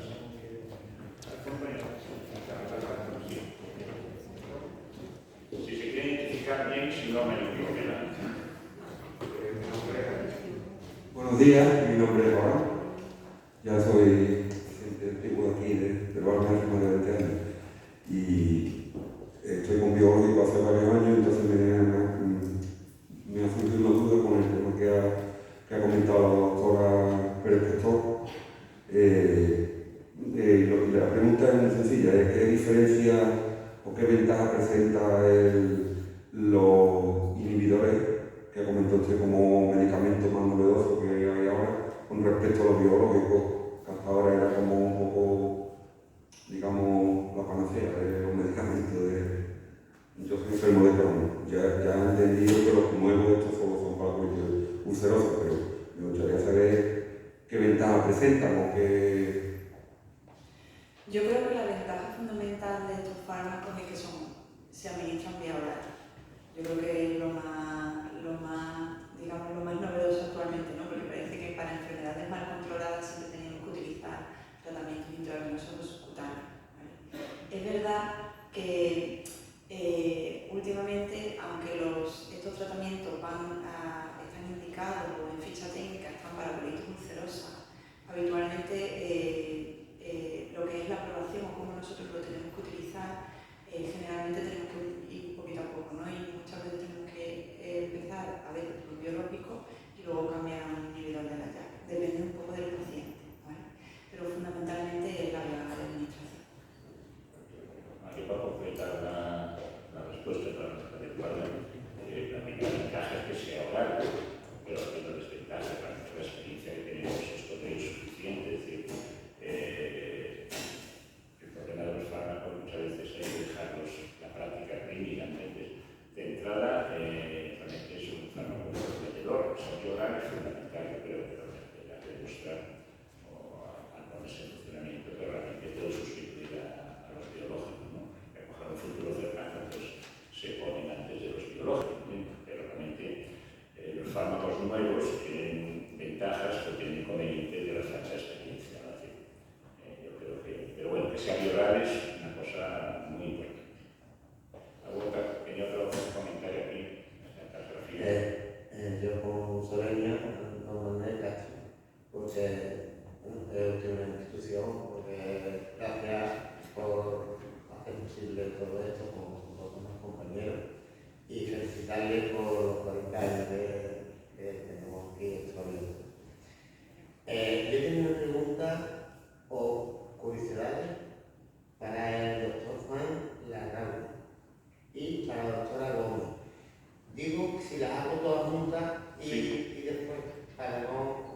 tiempo. Para el doctor Raúl, hay cada día más enfermos de Crohn, que ya lo ha dicho también el señor Enrique, pero ¿sabemos qué porcentaje y por qué hay comunidades que tienen más que otros y por qué los judíos tienen más? Y para la doctora Lourdes Gómez, ¿cuándo se opera una estenosis? Y puede tener otra pronto, tarde, nunca. ¿Y cuándo se podría poner todo el aparato digestivo? Ya que hemos visto ahora una última noticia muy buena y muy bonita. Gracias. Doctora Raúl. Bien, como ha dicho. Sí, mire, se habla que la enfermedad de Crohn está aumentando. Hay estudios que cambian mucho, como usted ha dicho, dependiendo del país, la región, la raza, muchas cosas. Ha habido un aumento de la enfermedad de Crohn respecto a la colitis ulcerosa, que ha sido más estable. Y lo que se está viendo realmente un aumento es, como he dicho antes, los países con menos desarrollo, a medida que adoptan la forma de vida occidental. Pero sí que se está viendo en Asia, en Extremo Oriente, en toda esa serie de países que han hecho estudios epidemiológicos muy serios, pues se ha visto que se está acercando cada vez más y sobre todo en las zonas más industrializadas. Siempre había lo que se llama un gradiente norte a sur, que era uno que estaba más afectado en los países del norte de cualquier continente, el norte de Europa respecto al sur de Europa, siempre países escandinavos, el centro de Europa más que Italia, Grecia, España, pues se está igualando.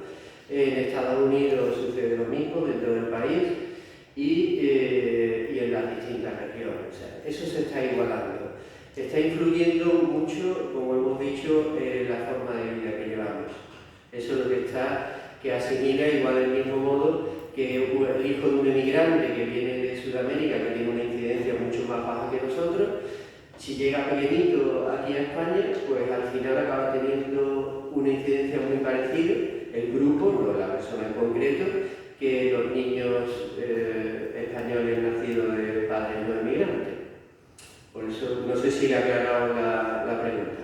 Sí, aparte, aquí en España, por ejemplo, hay algún estudio de que en Andalucía haya más, menos. Yo no me lo sé por regiones, si le digo la verdad. No sé si mi compañero creo que se lo sabe. No hay gran diferencia que eso también.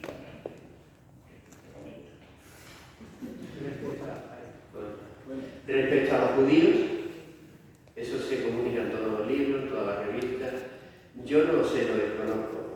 Los judíos es un grupo muy especial, muy cerrado, que se casan entre judíos generalmente, con lo cual, si cualquier mutación que haya, se va potenciando en los descendientes y se van acumulando mutaciones. Esa puede ser quizás una explicación, ¿no? Pues, como he dicho antes, hay muchos genes implicados en esta enfermedad. El que uno tenga una mutación en uno de esos genes no quiere decir que vaya a desarrollar la enfermedad. La mayoría de las personas no desarrollan la enfermedad si no intervienen otros factores que hemos dicho, de dieta, de ambientales, de inmunológicos. Y esa puede ser la explicación, que se van acumulando esa serie de mutaciones en las sucesiones de generaciones. Una cosa sí, que no dije yo en la presentación, que las familias que en muchos casos de enfermedad inflamatoria suelen ser del mismo tipo, afectar al mismo tramo, eso sí lo he dicho, pero hay un fenómeno de anticipación, o sea, que generaciones sucesivas, en estos casos familiares, que en muchos casos, tienen la edad a una edad de presentación anterior. Pero son curiosidades de la genética. La doctora Mujer va a contestar sobre estenosis, más o menos. Sí, sobre la estenosis. Muchas gracias, lo primero, por haberme hecho la pregunta, porque verdaderamente queríamos ajustarnos al tiempo y ese es un aspecto en el que yo no he entrado demasiado, ni en la estenosis ni en la incontinencia. Pero mire, para abreviar las estenosis, lo mejor es que no aparezcan. porque verdaderamente una estenosis en cualquier paciente, pero en un paciente con enfermedad inflamatoria más aún, son muy difíciles de tratar. Cuando nos aparece alguna estenosis, que suele ser pues, porque hemos necesitado muchos drenajes quirúrgicos, ha habido muchos accesos, hemos intentado hacer cirugías por más o menos fortuna, hemos tenido muchos episodios inflamatorios. Cuando ya la estenosis está presente, los primeros pasos que damos siempre intentamos que sean poco invasivos, intentamos hacer dilataciones progresivas, por ejemplo, utilizando talles de Hegar, dilatadores que podemos empezar a usar bajo anestesia, luego vamos instruyendo al paciente a que los use.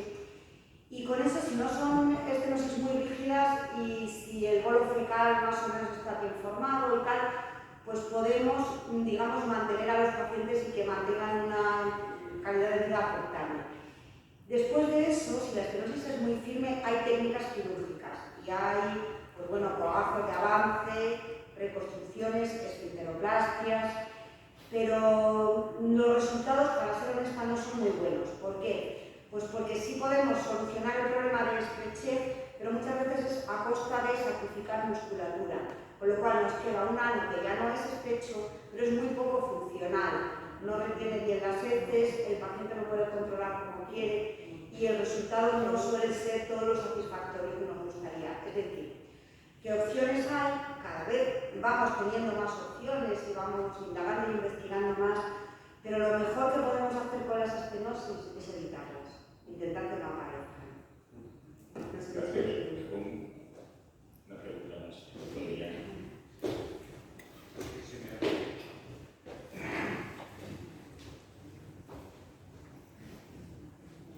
Muchas gracias. Bueno, en primer lugar, felicitar a la mesa. Muy interesante todas las ponencias y yo creo que se ha abordado de forma global la enfermedad inflamatoria. Felicitar también al doctor Praser, que ha hecho una aproximación a la enfermedad inflamatoria intestinal infantil y pediátrica. Yo soy gastroenterólogo pediatra de este hospital, Antonio Millán, y algunos me conocen porque ya hay algunos que han pasado la edad adulta y estarán por aquí. En primer lugar, decir que la consulta de transición es un modelo que ya funciona en muchos centros y que se va a instaurar. Aclarar que el paciente pediátrico no se pierde en una nube aunque no esté instaurada de forma protocolizada, y que los pediatras siempre entregamos un informe completo de la vida de ese niño a los gastros compañeros con los que tenemos una entrevista previa a esa primera cita que va a tener el niño con ellos, el niño adolescente. Y generalmente ya son casi adultos, porque a los padres y al niño les cuesta mucho soltar a su pediatra. ¿Por qué? Porque lo hemos visto desde pequeño y porque lo hemos diagnosticado y porque le damos seguridad. Respecto a alguna modificación o alguna cosita que habéis comentado de la epidemiología de los niños, creo que es un poquito mayor. Los datos que tenemos en la Sociedad de Gastro en España hablamos de niños, porque a 100.000 niños hay unos 16, una incidencia de 16 niños nuevos cada año, y en Estados Unidos esto va a más. Respecto a por qué tenemos más incidencia, pues los factores son sobre todo epidemiológicos, no solo los genéticos que están ahí. No es una enfermedad que se hereda, pero que tiene una carga genética. Y en los niños, epidemiológicamente lo que estamos viendo es que influye mucho el tipo de parto, la flora que se adquiere en el canal del parto no tiene nada que ver con la cesárea, el hecho de que se amamanten o no, o se dé fórmula artificial, y luego la cantidad de basura, perdón la expresión, que le damos a nuestros niños todos los días. O sea, ningún adulto come proporcionalmente la basura que come un niño todos los días. Nos cansamos de decirlo en las consultas, pero yo creo que hay que hacer un poco más de hincapié. Es decir, si un niño se toma una bolsita de patatas, es como si un adulto se tomara 10 bolsitas de patatas todos los días. Si un niño de 12 kilos de peso se toma 2 zumitos que están hechos a propósito, porque la industria alimentaria no busca nuestra salud, busca vender de 2 envases de 200 mililitros para un niño de 20 kilos, es como si nosotros nos tomáramos 1,5 litros o 2 litros de zumo comercial, que es basura en el 80% de los casos. Todo eso está incidiendo en la enfermedad inflamatoria intestinal y en otros problemas, como la obesidad, etcétera, que no creo que sea el tema. Entonces, con respecto a lo que ha comentado el doctor Praser, pues ya hemos tenido una primera entrevista y, por supuesto, que llegaremos a buen término de tener esa transición que es tan importante. Muchas gracias. Bueno, realmente se nos ha ajustado poquito, si alguien tiene alguna duda, puede poner la pregunta. Vamos por la última pregunta, si es breve, mejor.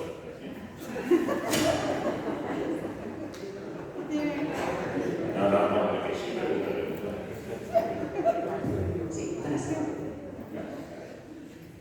hola, buenos días. Bueno, mi pregunta es para Enrique y bueno, para Antonio, que has dicho, ¿verdad? Bueno, yo soy nutricionista y mi duda va referente a la dieta Modulife, que se utiliza muchísimo en niños, sin embargo no se usa nada en adultos.